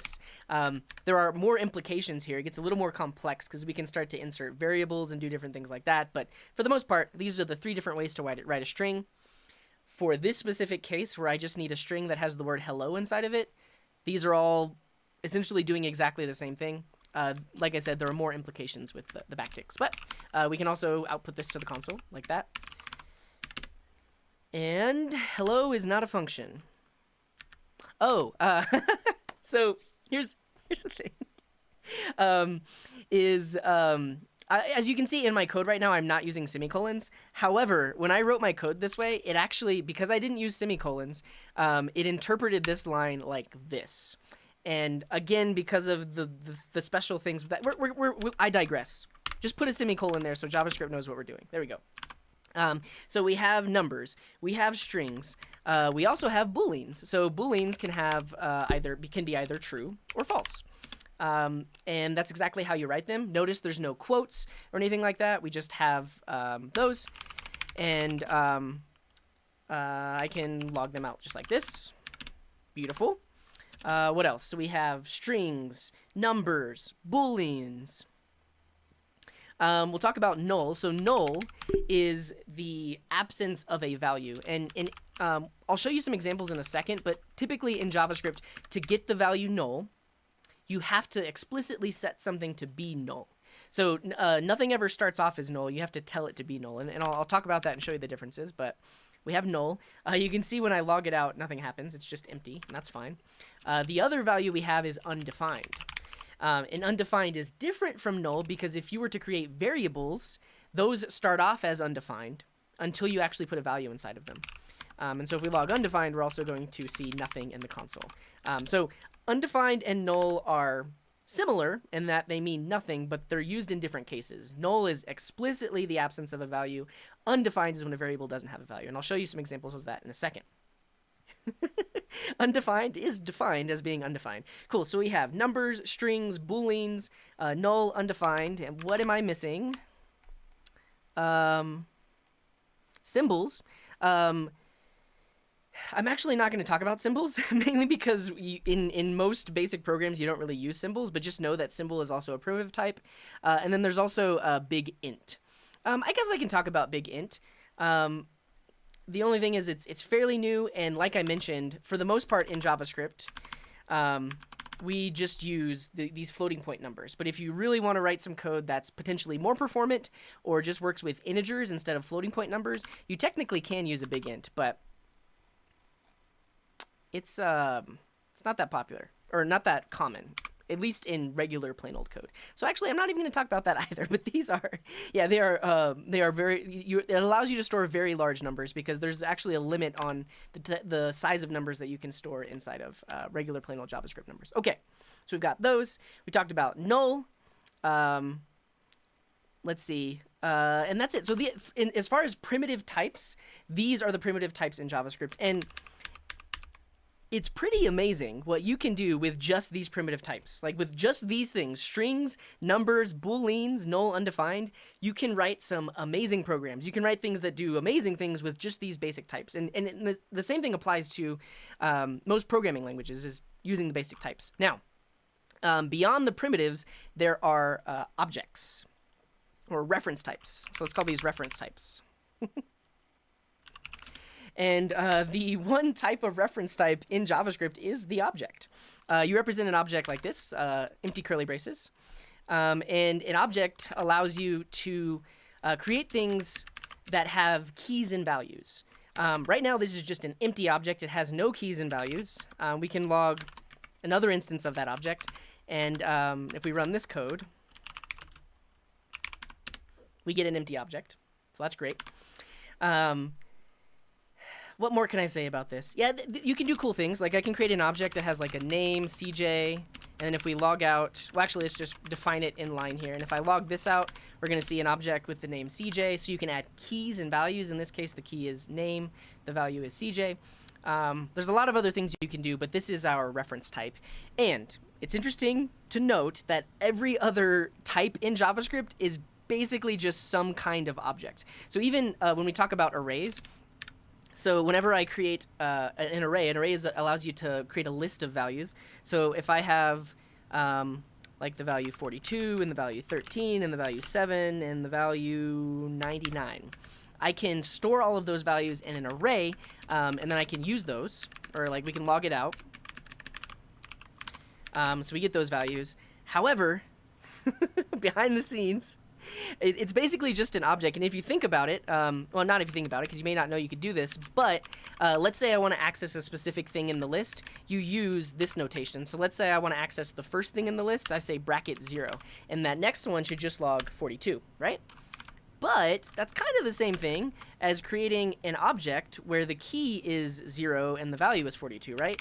If we create an object, the key is 0 and the value is 42.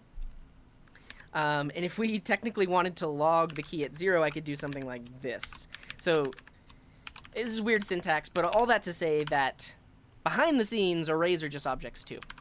But objects are our one reference type. And then there's also functions, and those are technically an object as well. Now, yeah, and so someone's making a point, but do objects have the methods that, do arrays have the methods that exist on objects? They actually do. All of the base functions they have. But yeah, okay. Primitive types, reference types. Now, how are they different? That's where this next, that's where we're going to go next is, okay, I now know that these are the primitive types. I know that objects, arrays, functions, those are all the primitive types. How are they different?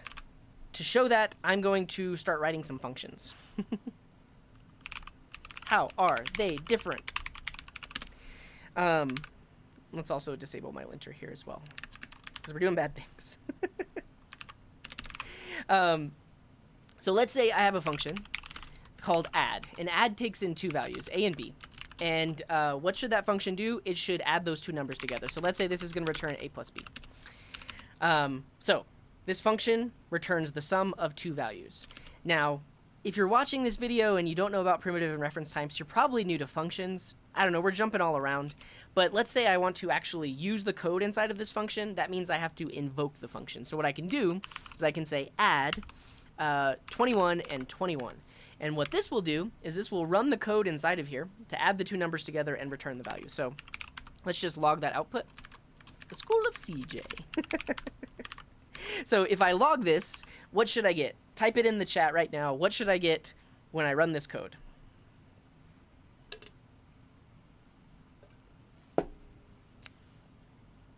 Close, Entiz. It's 42. 21, 21. It's technically 42. So these are both numbers, and JavaScript will actually use maths to combine them together. The answer to life, the universe, and everything. Cool. So let's try to run the code. Node, and then how are they different? Okay, cool. Easy enough. Now, the reason that we call these primitive types is because they are always, always, always passed by value. So in this case, 21 is a number, right? So that means it's a primitive type. Now, how do I want to demonstrate this? Let's actually put these values in variables. Now, again, if you're just learning about primitive types and reference types, variables are new to you. But basically, variables are a way to store a value. Excuse me, burping. Store a value so that way we can use it later. So you can see right here, I typed the number 42, but then later on, if I wanted to log it, I had to type 42 again. What if we want to put a value somewhere and reference it later on? You use variables for that. So I'm going to create a variable called first number. And the way a variable assignment works is you say, use the keyword let, you put the variable name, and then you can put whatever you want inside of that variable. So if you're used to algebra, this is not an algebra equation. This is actually an assignment. And what this is saying is we want to put the value 21 inside of this variable called first number. And now, instead of just directly putting 21 right here, I can put first number. Why let over var? I'll talk about that in just a second. Now, instead of putting 21, I'm referencing the value inside of this variable, right? Cool. Now, this is where primitive types differ from reference types, because let's say for whatever reason, inside of my add function, I wanted to reassign A. I want to say A equals A times 100 for whatever reason. And you'll notice, so what happens here is first number right here is 21. I'm passing that into the function here. So inside the function, A becomes 21. And then I'm using the assignment operator to say, take that A value, multiply it times 100, and then log, and put that back into A. Then we take A and add B to it. So, Vanaway, it's hard to see the names. Vanaway is saying, now this is actually going to log 441. Let's see what we get. Let's just see the output. Oh, I got to save the file. Save the file. No, it's 21. So 21 times 100 plus 21. Great. But, moment of truth. Why is this a primitive type? Because afterwards, if we log the value of first number, what will it be? What will it be? Right? Because this is interesting to think about, because we are modifying the value that got passed in inside the function. But outside of the function, did it get modified? Is it the same? Is this 21 in binary? Is it? No one going to talk about how we can do 21? We'll talk about it eventually. We're starting with the basics. But yeah, Acid Spark says 21. Lehman says, I hope it's still 21. If it's not 21, I'm going to lose it.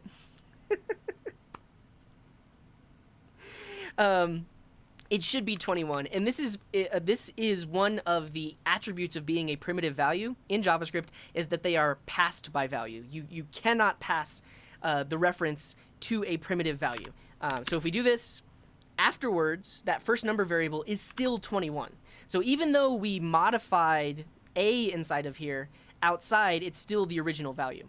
And the reason is because whenever we invoke this function, whenever we pass in first number, behind the scenes, JavaScript is actually creating a copy of this. It's creating a copy, 21, and it's putting it into that variable A, creating a copy of first number and putting it into the variable B. So with primitive types, Other things cannot modify them. The only thing that we could do is change what's inside of that variable.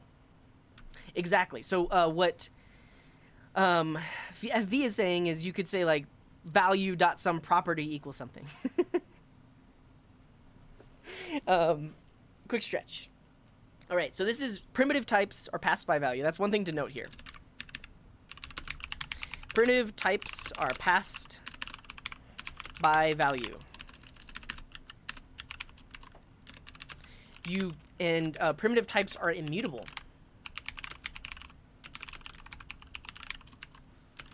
They cannot be changed. Cool. Create an array without using arrays. Object prototype of that. Yeah, that works. Nice. Yeah, and A and B are now both new copies for sure. Oh yeah, let's talk about let versus const. I'll talk about that really quick. So the thing is, you can do that, but that gets into a whole nother story of the fact that even though they're primitive types, there actually are objects that represent those primitive types. But we're not going to get into that. And Zombie Bears, thank you very much for the follow. Oh, we got a few follows. Let me acknowledge the follows, and then we'll get back into learning about this stuff. App Crash, thank you for that follow. Only Asian Boy, thank you. Tom Vidal, thank you. Tushanek, thank you. And Cool Rez, thanks for being here. We got some redemptions. Tux with the stretch. Ozma with the hydrate. Cheers. Bob with the hydrate. Cheers. F. Portales with the redemption and the posture check. Thank you very much. And Tap the Bottle with the stretch as well.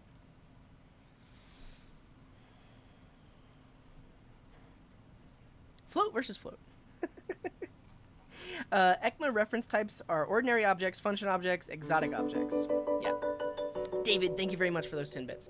Okay, so I've talked about some things. I'm actually not very happy with how I explained everything. I would probably want to collect my thoughts more and then like record this again as a video. But regardless, has anybody learned anything? Like, is there anything I covered that you did not know? Nan is technically a number. Yeah, Nan is a number, so it's included here with the number types. Type a smiley.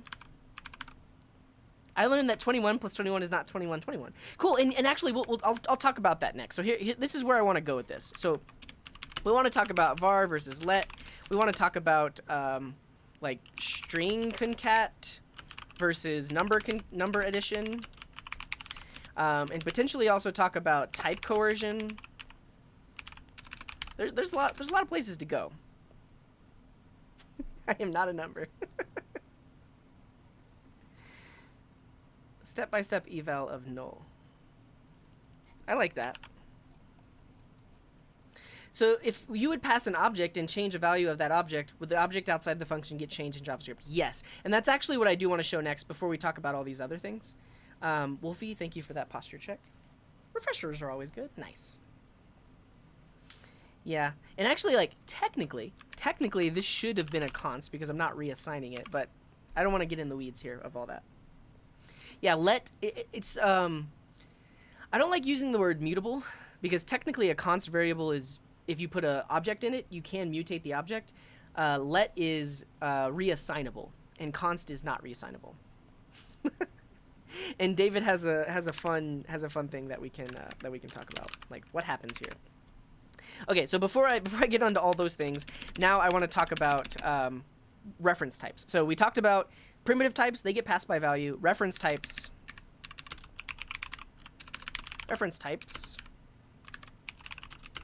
are passed by reference. Cool. Now let's see this. So let's say I have a function called say hello. It takes in a person, and then it's just not say hello. You don't say. Glooscap, thank you very much for that focus. We'll go into focus mode while I try to talk about reference types and how they're different. Take that.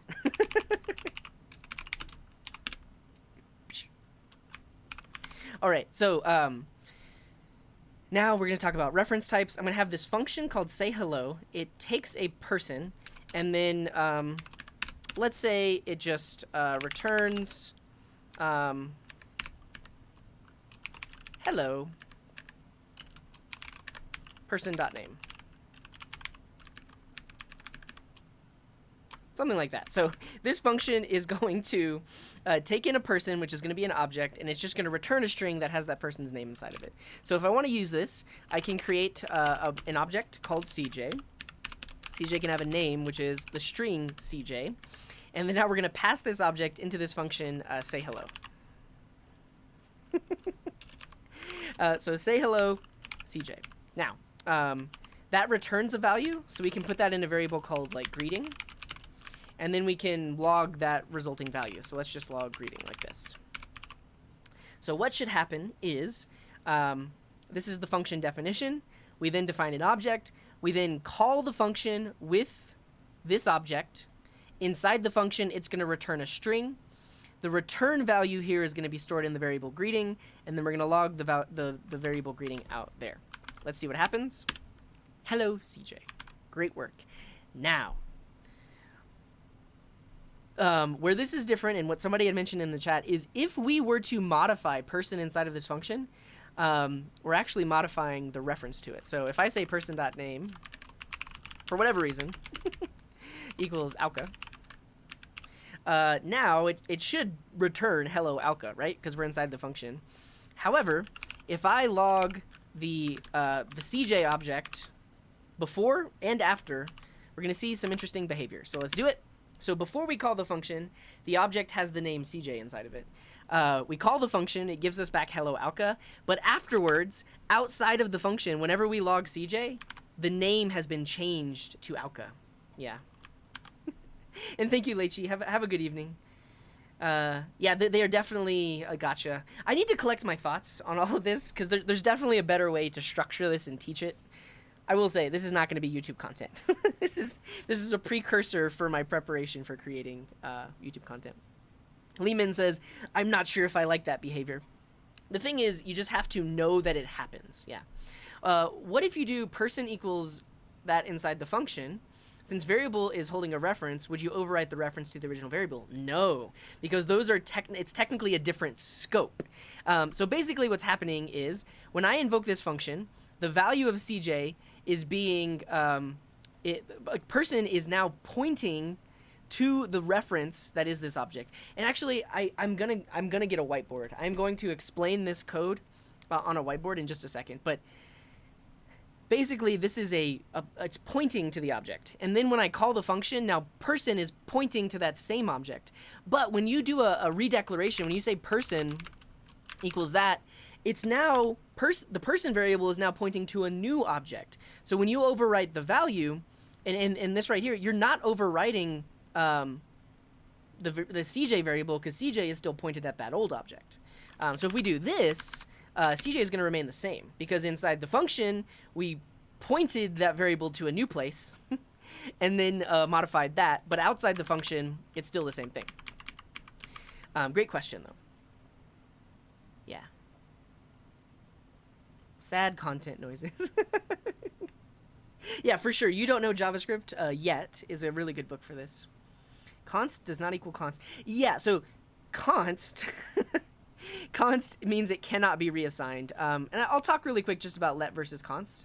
If you want to know about let versus const, type 1 in the chat right now. Like, what's the difference between let and const?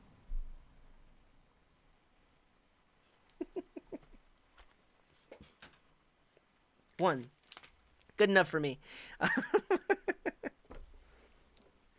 All right, so let's see. So right here, in this code right here, I'm using let. So I'm saying let first number equals 21. Let means that we can reassign the variable. So by using let, afterwards, I could say first number equals 13. And then if I log first number again, we should see 13. So we'll see the result of the addition. No, actually, we'll see 21, and then we reassign it, and then we'll see 13. So if we run the code, we see 21, and then we see 13. Great. However, if I were to use a const, my code is now going to break. When it reaches this line of code, it's going to say something along the lines of cannot reassign a constant variable or declaration. Assignment to constant variable. So I get a literal type error in my JavaScript code that says you cannot assign to a constant variable. So that's the main difference between let and const. If I use let, I am allowed to put new values inside of that variable. If I use const, I cannot put new values inside of that variable. So the example down here, I have this object, I put it into a const CJ. I could not later on say CJ equals a new object. This is going to fail with that exact same type error. Assignment to constant variable because it's const. Now where this is useful is if you're writing code. Oh yeah, well we can talk about hoisting too, but where this is useful is if you're writing code that defines variables with const, it's basically telling other programmers that that variable is not going to be reassigned. I know that it's going to hold on to the original reference. And if I see something with a let, it's possible that that thing could be reassigned somewhere. Yeah, and so and let's talk about the difference here. So right now, this means that I can either reassign the variable or I cannot reassign the variable. Changing the variable is different from reassigning the variable. So you could think of these as like memory locations. Like this is a location in memory that I'm storing the value. And because it's let, I can overwrite that memory location. Const, I cannot, and technically this is a pointer and I cannot overwrite that pointer. However, I can change the thing that it's pointing to. So just like we saw in this example, when I change person.name, this doesn't yell at me. This isn't saying it's a constant variable. I can still change what's inside of the variable, but I can't change the assignment itself. Cool. So all of that stuff I just talked about, these are best practices in JavaScript. Pretty much use let if you know that the value is going to change. Use const, or if you know that the reference is going to change. Use const if you know that you're not going to reassign it. However, there's this thing that existed before let and const, and if you come across code, you're probably going to see it. It's var. And var essentially behaves like let. Like with var, we can reassign values. But before let and const existed, all we had was var. Now, the tricky thing about var is it gets hoisted. Hoisted. So let's talk about hoisting really quick. Yeah, a lot of places still teach var. And basically, I'm telling you right now, if you want to write good JavaScript, use let or const, don't use var. And that's why let and const were introduced into the language, because the majority of the time when you were creating a variable, you either meant let or const. You did not mean var. So let's talk about hoisting. Who's ready to hear some hoisting? Hoisted? Wheat thins. What? What is that even in reference to? Hey, what's up, Steer Fox? Welcome to the show. Thank you for that focus mode, same place. Shout out, same place. Yeah, I mean, technically let and const can be global variables as well. I'll talk about that, though. Oh, yeah. I never talked about this. We never actually answered the question that was asked. This is great. We're doing great. We've answered like 2 questions. We're not creating content. Hopefully some people are learning some things, though. Yeah, we'll talk about hoisting. Let's talk about hoisting. Yeah, exactly. So like if you're supporting older browsers, you have to use var. If you're supporting older browsers, you should probably be using a tool like Babel, which converts your let and const code to var instead. But yeah, definitely check out same place things. Hoist the colors. Oh, the colors of the flag? Yeah. Welcome, Sai Tico. Thanks for being here. 3 months! Thank you so much, Andrew, for that 3-month resub. Very much appreciated. Yeah, hoisted means to be pulled up. Does hoisted mean deprecated? No, because technically functions are still hoisted. But I'll talk about an interesting aspect of let and const. Let and const are hoisted. However, there's a temporal dead zone, and you cannot access the variables in the temporal dead zone, which kind of sounds like a metal band. It'd be fun to create a 508 is asked about hosting. Let's see it. I don't see it.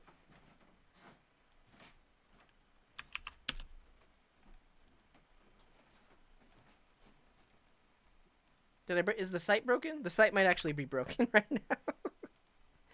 now. Yeah. The var keyword actually tells us important stuff. The var keyword tells us when used in those positions, this is a variable that I intend to use across the whole function. Interesting. This is a quote from Kyle Simpson. Let keyword doesn't tell us that. Its position tells us that, but the let keyword itself does not visually signal what our intent is.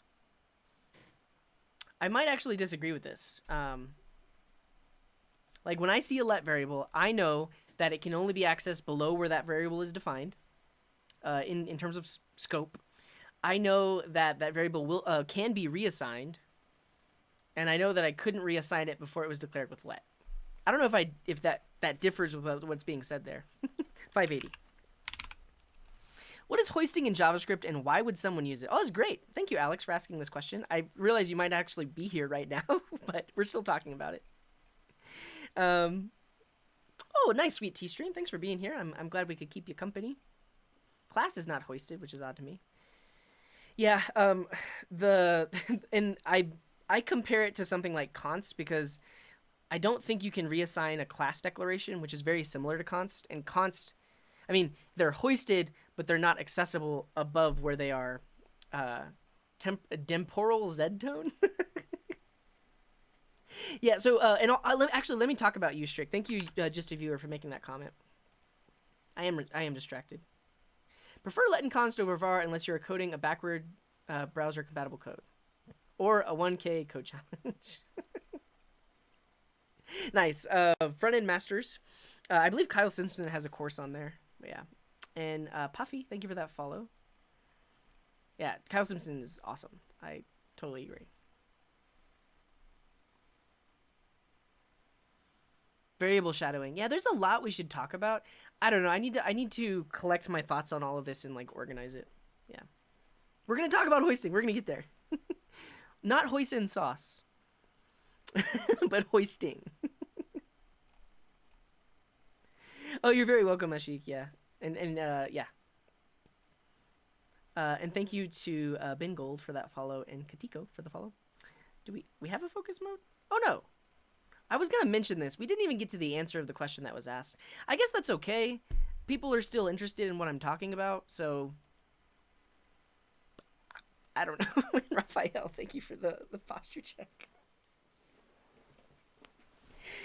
PHP Laravel or Node.js?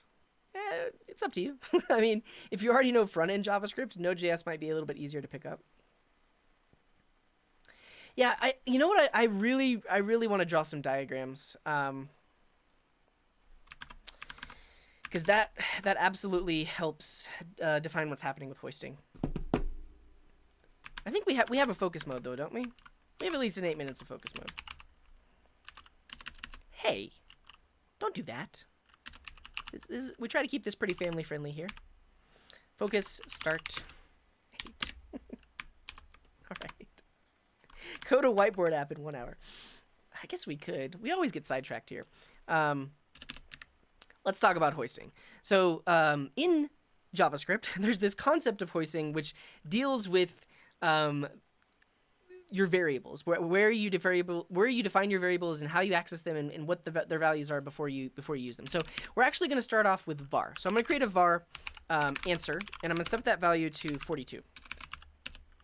And then below defining the variable, I absolutely can access it and get the value from it. And let me turn off my linter because I'm basically, to demonstrate these early concepts, I have to do bad things like use var and stuff like that. So if you look at this code, you should expect that I have declared a variable, and then on line 4, I'm going to see that value, the value of that variable logged to the console. Let's try it. So if we run this, not hoisting. If we run this, we get the value 42. Beautiful. Now, what happens if I try to log the variable before it is defined? What do I get? We could be talking about a garden tool. I don't know, but anybody in the chat, what's gonna log here? Variable not defined. Am I gonna get a type error? Is it gonna say answer is not defined? 42? 42? Undefined. That's interesting. So Leo is the first person to give the answer, and Andrew has it too. It actually is undefined, and that's because of hoisting. So I'll run the code to prove it to you, but we get undefined, and then we get 42. And you notice there's no type error. That's not like variable access before it was defined or anything like that. We literally just get the value undefined, and then afterwards we get the value 42. But let's talk about... I'm just letting everyone else answer. I realize that, but it's important to see, that like there are misconceptions about this in the code. ESLint is picky because my configuration for ESLint does not like me to use var. And welcome, Blazy. Welcome to the show. What should a React intern know before applying? You should be able to build React apps. So it hoists the creation, not the assignment. And this is where hoisting comes into play. So I write my code like this, but behind the scenes, the JavaScript interpreter does a first pass, and it takes all of the variable declarations, and it hoists those declarations up to the top. So basically what happens is it moves the declaration, like this, to the top. And then when we get to this line of code, it's actually just an assignment to the variable that has already been declared. Now, if I write my code like this, it's a little bit, potentially a little bit more apparent what might happen, because I have a variable that does not have a value inside of it. And so whenever we log it, we're going to get the value undefined. We're going to put 42 into that variable, and then we're going to log it, and we're going to get the value 42. So when I run this, if you write code like this, stop. But when I run this, it's going to work in exactly the same way. And that's because this is essentially what happens behind the scenes whenever JavaScript does a first pass on your code. And so this is hoisting, the fact that variable declarations get hoisted to the top. And when I say declaration, I mean the fact that we are saying var answer or let answer or const answer. This is a declaration. This is an assignment. I'm taking a value and I'm assigning it to a variable. If you do this, this is a combined declaration and assignment. I'm declaring the variable and assigning the value 42 into that variable all in one go. Cool. So that's the basics of hoisting. When your JavaScript does a first pass, it takes all the declarations, puts them at the top, and by default, a variable in JavaScript with no value inside of it is undefined. Great. Done. Now, let's talk about how this applies to let and const. There's a variable with this name. I haven't given you a value for it, but it exists. Exactly, and that value is undefined. However, if I were to do something like this, what will happen here? Anybody in the chat, let me know what will happen right here. On line 3, I am attempting to log a variable wat, and error, computer doesn't like me. Type error. It'll be a yeah. And so if you're from other languages, this is kind of like a null pointer. Is it like a null pointer exception? It's basically, I mean, this is almost like a just a compiler error. I mean, there's no compilation in JavaScript. It is interpreted, but basically we're gonna say wat is not defined. This will actually throw an error, and you'll notice that this code did not throw an error. Right? We're accessing it before it's defined. We just get undefined, but it's not throwing an error. This throws an error. Wat is not defined. So there's a difference. This has literally never had a value assigned to it before. This has a value assigned to it at some point, but right now it's undefined. Reference error. Status is not defined. There you go. It's a reference error. That's what it is. Wait, what? Wat equals 42. Create a proxy. Math.random. What's happening, Doc? Your status is a hype.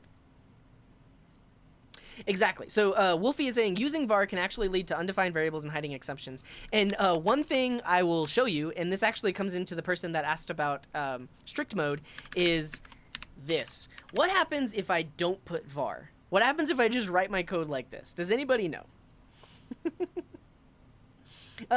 Hoisting applies to any JavaScript runtime. So Dino is using the V8 runtime, so hoisting does apply there. Bug. Same error. Undefined.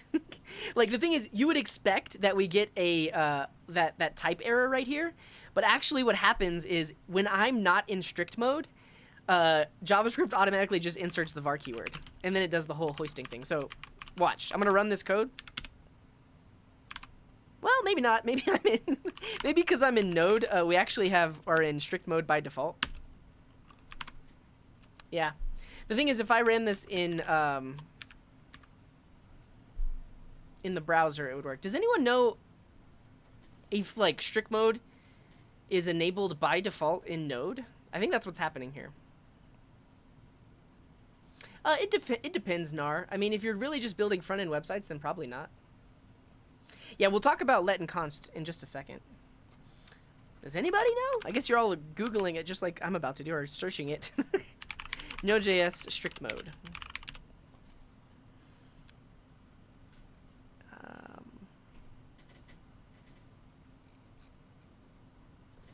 Everyone is nice by default. People get mad because of bad people. Put it in a function. Diener with the dollar tip. The first log doesn't answer yet, though. Yeah, that took a while to come through. So answer had the undefined value. Since the introduction of ECMAScript 2015, you don't have to include the use strict statement when writing JavaScript modules to enable strict mode. Okay. I want to disable it. I want to see the old behavior.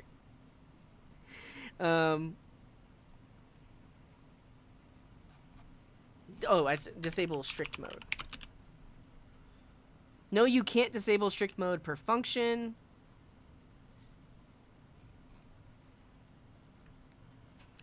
This is why I prefer a statically typed language. JavaScript goes rogue. Yeah. What the heck, is node module strict by default? Yes, it is. How do I turn it off?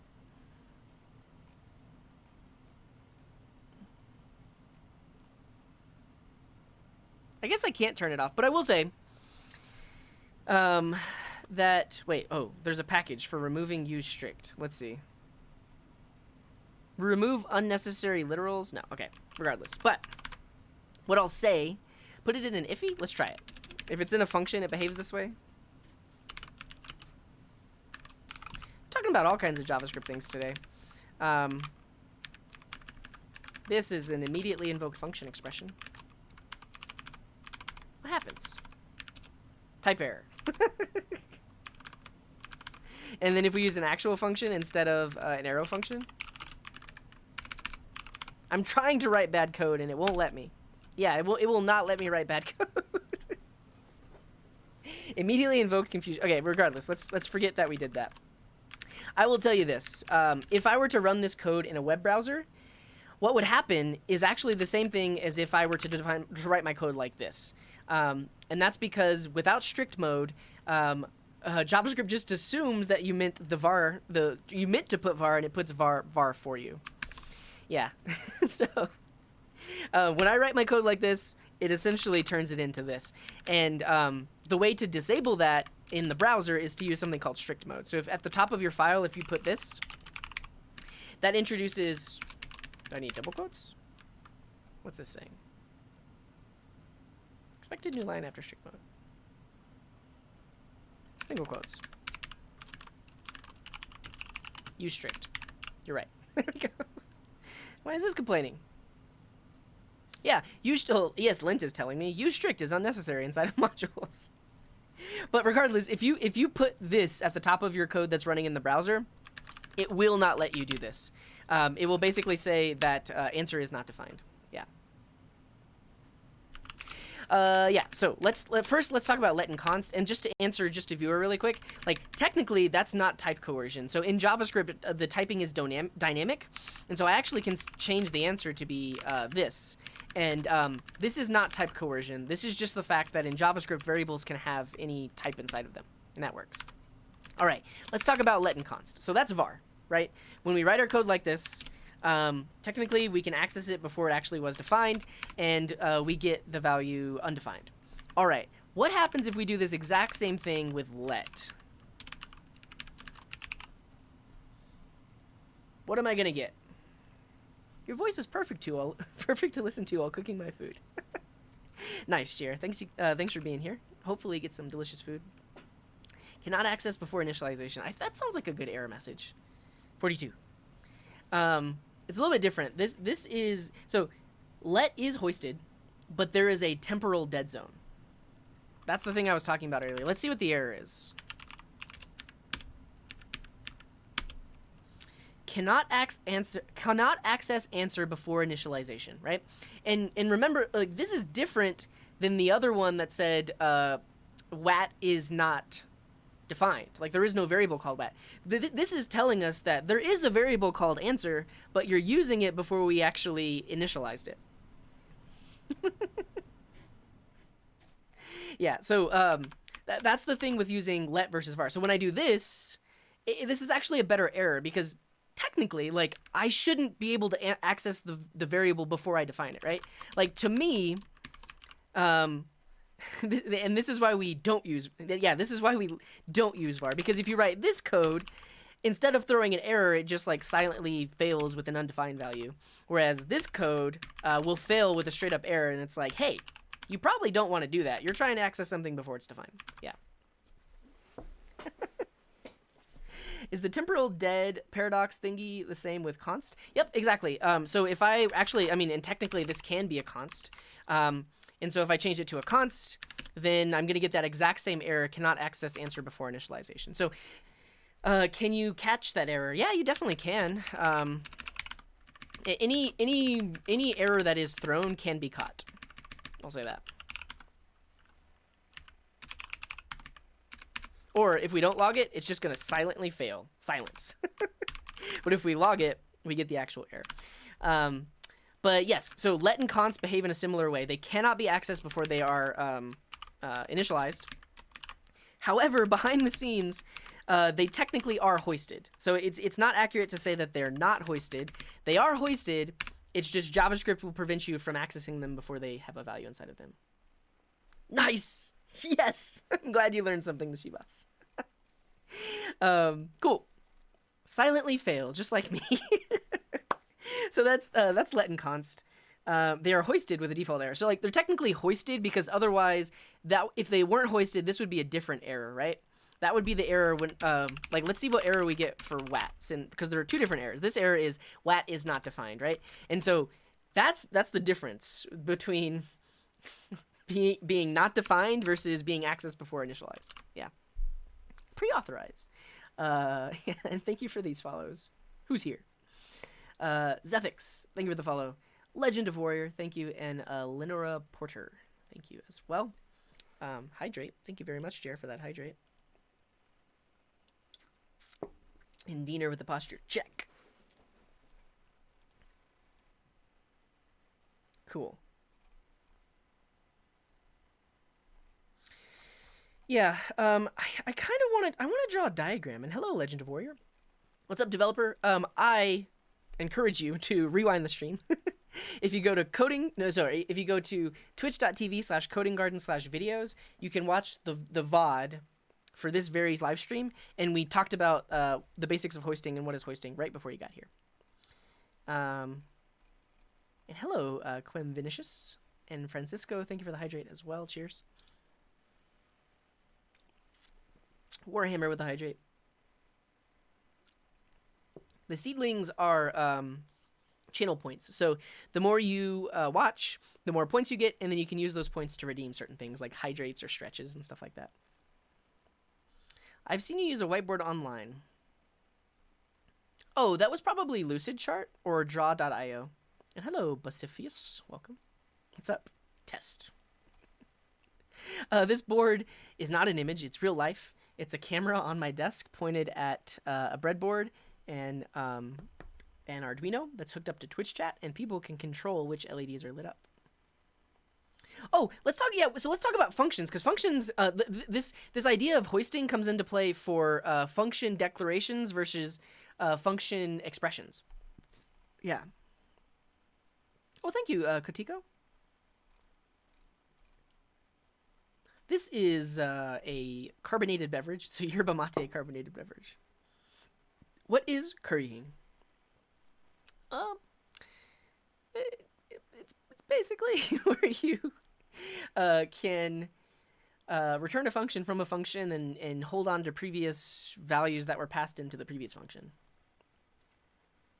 Yeah, Johnny Drama, thank you for the hydrate. Cheers. Here's the thing, I have to go in like roughly 10-15 minutes. What should we do? I definitely can explain closures. I could talk about this. There's so much we could do. There's so much. Oh, well, thank you, Doc. I don't know why I couldn't find that. Could do a coding challenge and Piotr. Thank you for that posture check. Talk about this. I'm gonna what I want to show you really quick is how hoisting applies to functions because it's a little bit different. Yeah. You might not be able to. There's probably other brands. You might search for Club Mate. It's very similar. All right, I want to try running this code with the no strict mode.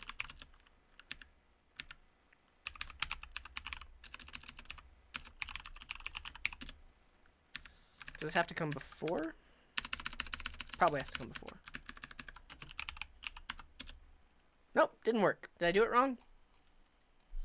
No use strict. Well, that's okay. Well, okay. Let's talk about hoisting functions because it's actually a little bit different, and this is also a gotcha for a lot of JavaScript developers. So, hoisting functions. I actually use a Mac for coding, but I do have a video on setting up a Mac. A lot of the tools I use are available on Linux as well. Okay, so let's talk about this. We have this function called add, and it takes in A and B. And we can just return A plus B, right? And it makes sense that I can actually just log out the result of calling add with 21 and 21. Easy enough. But, and actually let's run this code. Function, what did I call it? Hoisting functions. Hello, what's here? Welcome in Mystic. 42. Beautiful. This code runs as expected. What happens if I do this? How do I prevent invalid regex errors? Oh, the value has to be passed into the regex stop it, Mariko. The regex operator has to be passed into the regex object, which takes in a string. So technically, if it's invalid regex syntax, it just becomes that character in a string. I'm about to watch my SSL expire. Xanderil says same thing. So they believe that this should just log 42 as well. Any other believers? Will this log 42, or will this say, hey, you're trying to call function before it was defined? 42. Okay. So oh, I gotta save the file. Still 42, exactly. And actually, because we just learned about hoisting, right? That's exactly what's happening here. So why am I able to call add before it was defined? And actually, it's a little bit different with function declarations, because when this gets hoisted, it literally takes the entire function declaration and hoists it to the top of the file. So I write my code like this. The JavaScript engine does a first pass and actually runs my code like this. So that way it makes sense. Now add actually is a thing, and you can use it. And happy birthday, Infomath Music. Happy birthday. Cool. So functions get hoisted too. Great. Now, this is a function declaration. All right. Yeah, functions are hoisted. That's why you can call them before they're defined. However, let's try to do this with a function expression. So, and hello, Mosaid. I can technically create a variable called add, and I can put a function inside of it. Turn A plus B, right? So this is different. So this is a function declaration. It's defining a function. It's a function. It's pretty much always going to be a function. Now, in this case, I'm taking an anonymous function, and I'm putting it into a variable called add, right? And now I should be able to invoke it. So if you're new to JavaScript and functions, this might look weird and interesting to you, but the fact is, in JavaScript, functions are first class. So we can technically take functions and put them into variables just like this. We could also write this as an arrow function. There's a lot of ways to write it, but you can write it like this. Now, if I run this code, what's going to happen? This messes with a lot of people's head. The fact that you can put functions and variables, and yeah. And thank you, Spear Fox, for that hydrate. Cheers. And Easy TSA. Thank you for the posture check.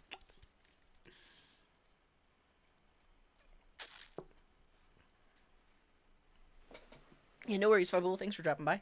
This theme is called Just Black. Yeah, thank you for that link. Okay, any guesses? What's going to log? What's going to happen? What happens when I run this code? Is it going to break? Am I going to get something actually logged out? 42. Okay, Hack says 42. Yeah, we're going to get 42. It should work, right? Should work as expected. We get 42. Work as expected. Cool. Over 9,000. One thing I will say right now is like you maybe you think it's annoying that I keep asking you like, what is this code going to output instead of actually just running the code? But I think like one thing about being a programmer and especially like a JavaScript developer is being able to think like the JavaScript engine, right? Be the JavaScript engine. Like when I read this code, do I know the expected behavior, right? And in this case, that was great. Now, what's gonna happen when I do this? What will happen? And you can think back to when I talked about hoisting variables. Yeah, this is gonna give us an error. And for the same reason that we got the error earlier whenever we were dealing with a variable, right?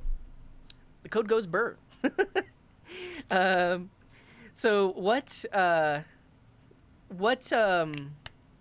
error am I gonna get though? Be the code. Be the JavaScript engine. What is the exact error? Yeah, just a viewer, that will happen. It's not going to be undefined. No. It's a reference error. Cannot access add before it is declared. So if you think back to our example of hoisting here, right? Remember this code. So we defined a variable with const, and we cannot access it before it's initialized, right? The same thing is happening here. We cannot access this function before we put a value inside of it. So we're going to get cannot access add before it was defined. Cannot access add before initialization. Yeah. Yeah, that's different. Before initialization. And it's the exact same reason that variables are hoisted like this. So when it comes to hoisting functions, this is the major difference. So this is a function expression because I'm storing a function in a variable versus a function declaration, which is like your traditional way of defining functions. And with a function declaration, the entire thing gets hoisted up, so I actually can access it before it's defined. So if I do this with the function declaration, then it works. So this is another like gotcha in JavaScript, and typically why a lot of people define their functions this way is because you can access them before they're defined. Whereas if you define them as an expression, you cannot access them before they were defined. Might stop making so many errors on purpose.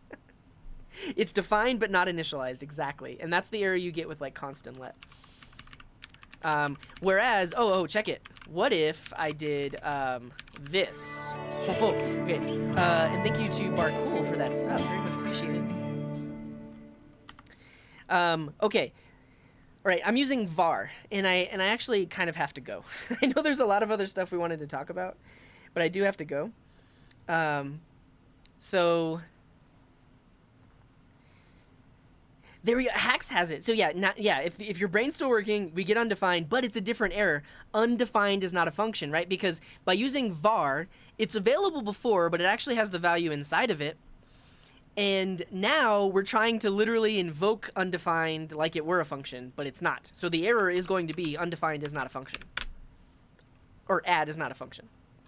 Yeah, because add is technically undefined. Like if we log it using var, it's undefined.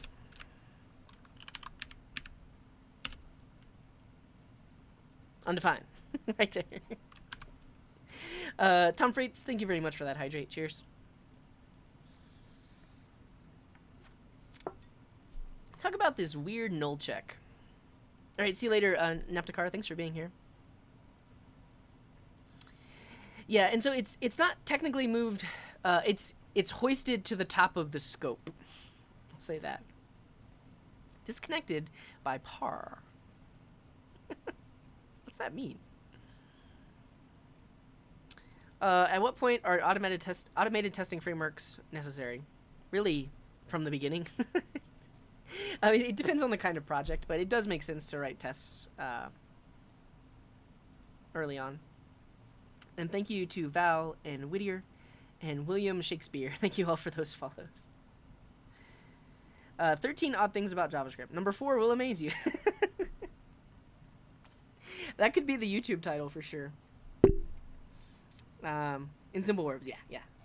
Okay, I kind of have to go. I realized there were so many other things that I wanted to talk about, like this. Well, we talked about var versus let. That's good. I've got 3 minutes. Maybe I can make some YouTube content out of this. String concatenation versus number addition. Let's do it. We're gonna make some YouTube content in 3 minutes. JS addition and string concat.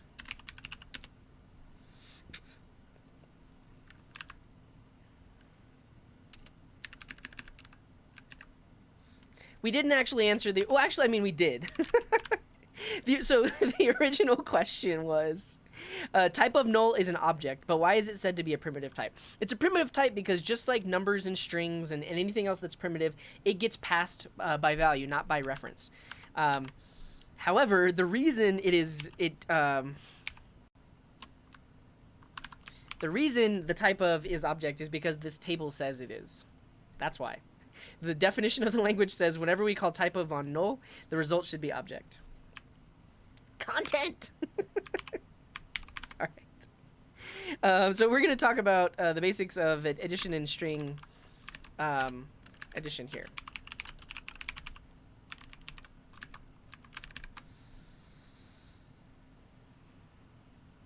Content emote? Action stream. Type content.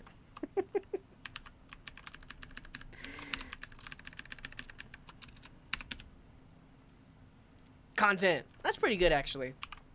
Well, the thing is, we're filled up on emote slots. All right, see you later, Ed. Thanks for being here. We're filled up on emote slots, but if I become a partner, we'll have more slots. Okay. Let's do... I want to make this like a 2 or 3 minute video. Can I do it in 3 minutes? We're going to do it in... This is going to be a 3-minute YouTube video. Here we go. All right. There have been some questions in the chat regarding when I'm adding 2 things together in JavaScript, what happens? What's the difference between adding 2 strings together versus 2 numbers? And we're going to talk about that right now. So if you were to say in JavaScript, one number plus another number, this will actually do the math and give you back the result. So if I do this, we are going to get back the value 42. So this is in a file called, what's it called? JS addition. Cool. So if I run this, I get 42. Great. Now, what happens if one of these things is a string? What if I'm adding these 2 things together? And you can see my linter is yelling at me because it's like, hey, don't add numbers in strings. So I'm going to disable my linter.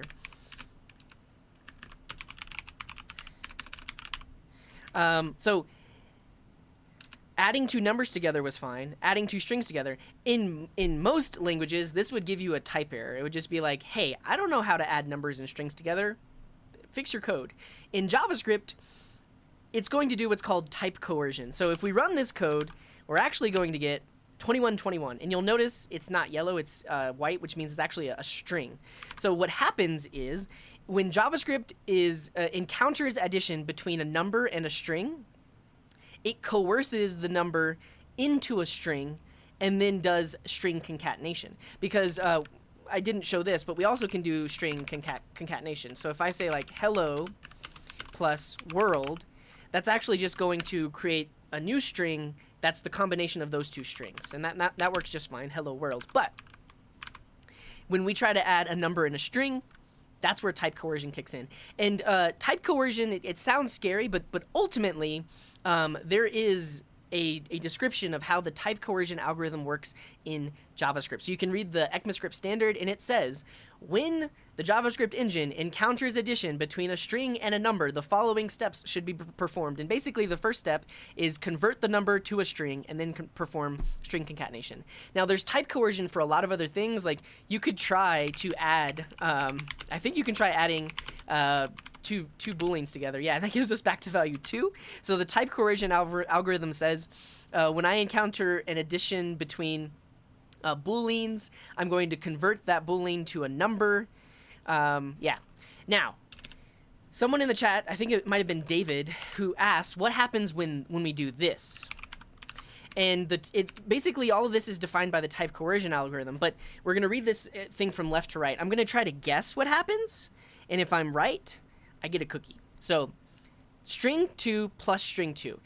Because it encounters this first, that's actually going to be 22. We saw that happen here, right? So when you concatenate 2 strings together, it's just them smacked together. So that's going to give us 22. Then we have a string subtracting another string.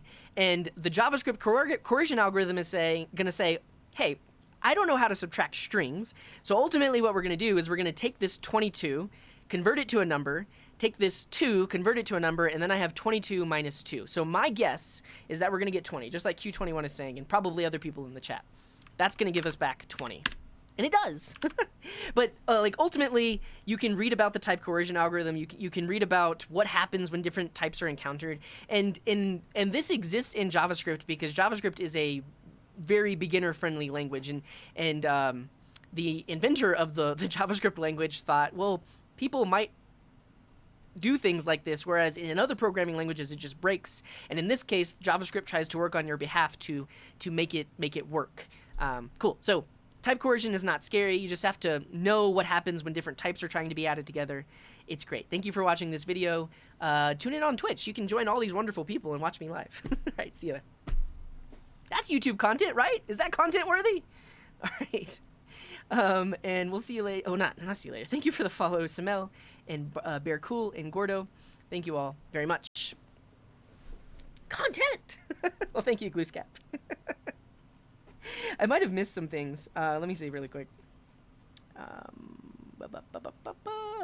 21. Yep. I figured out it's not a strict mode issue.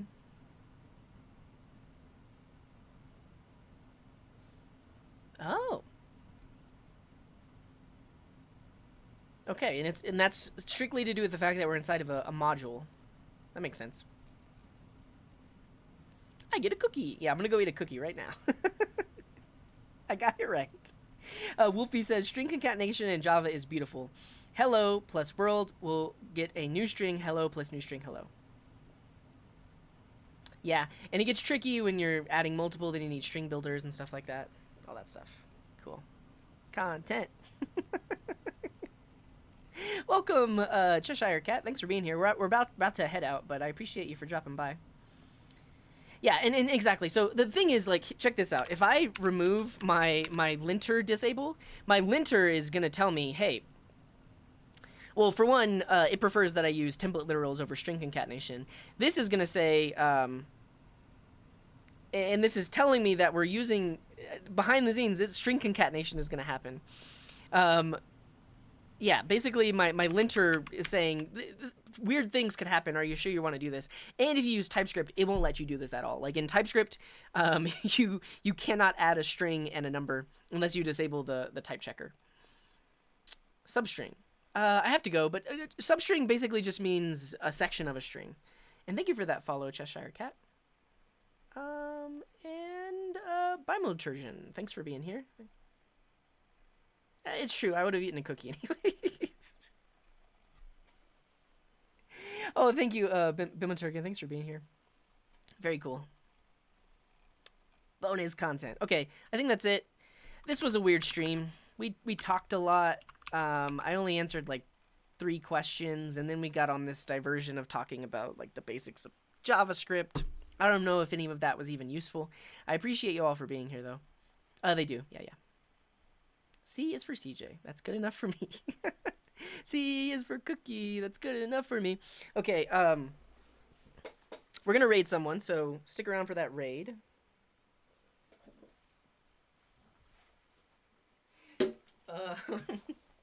But it's Informath Music's birthday, so we're going to sing him happy birthday.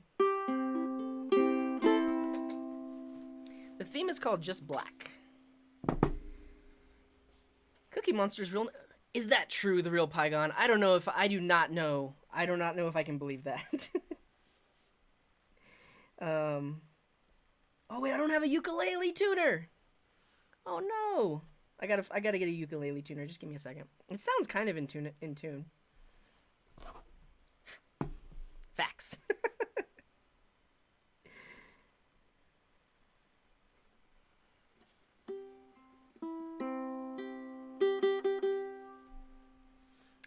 I am not going to be streaming later. My next stream is planned for Wednesday. If you go to twitch.tv/codinggarden/schedule, you can see my schedule. Cookie Monster. Oh, what's that from, Alka? That's a really nice emote. I am SoCal. Oh, it's a BTTV global emote. Huh.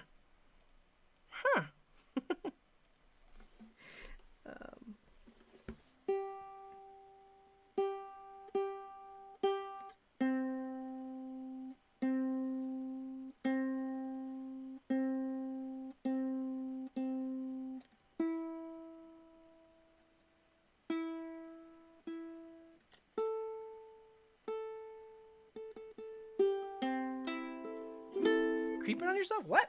What's happening?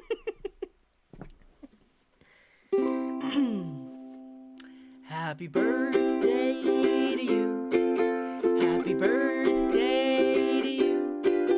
Happy birthday to Informath Music. Happy birthday to you. Happy birthday. All right, we're gonna raid somebody. Thank you all for hanging out. This has been fun. This has been a great way to spend my morning. Hopefully you had some fun as well. That was unexpected. All right, you can grab the raid message from here.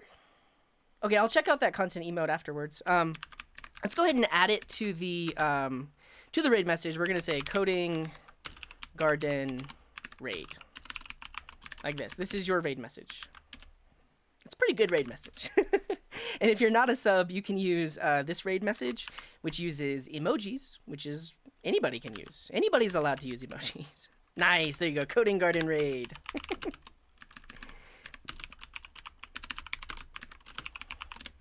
Yes, beautiful. All right, you all are wonderful. Thanks for spending your morning with me, or evening, or wherever you are in the world. I appreciate you. And we'll see you next time. Next stream is scheduled for Wednesday. I usually have like an unannounced Wednesday stream. It depends on how I'm feeling, but we'll see. We'll see. Alrighty, everyone, wherever you are in the world, have a wonderful morning, afternoon, evening, or night. And until next time, here is this.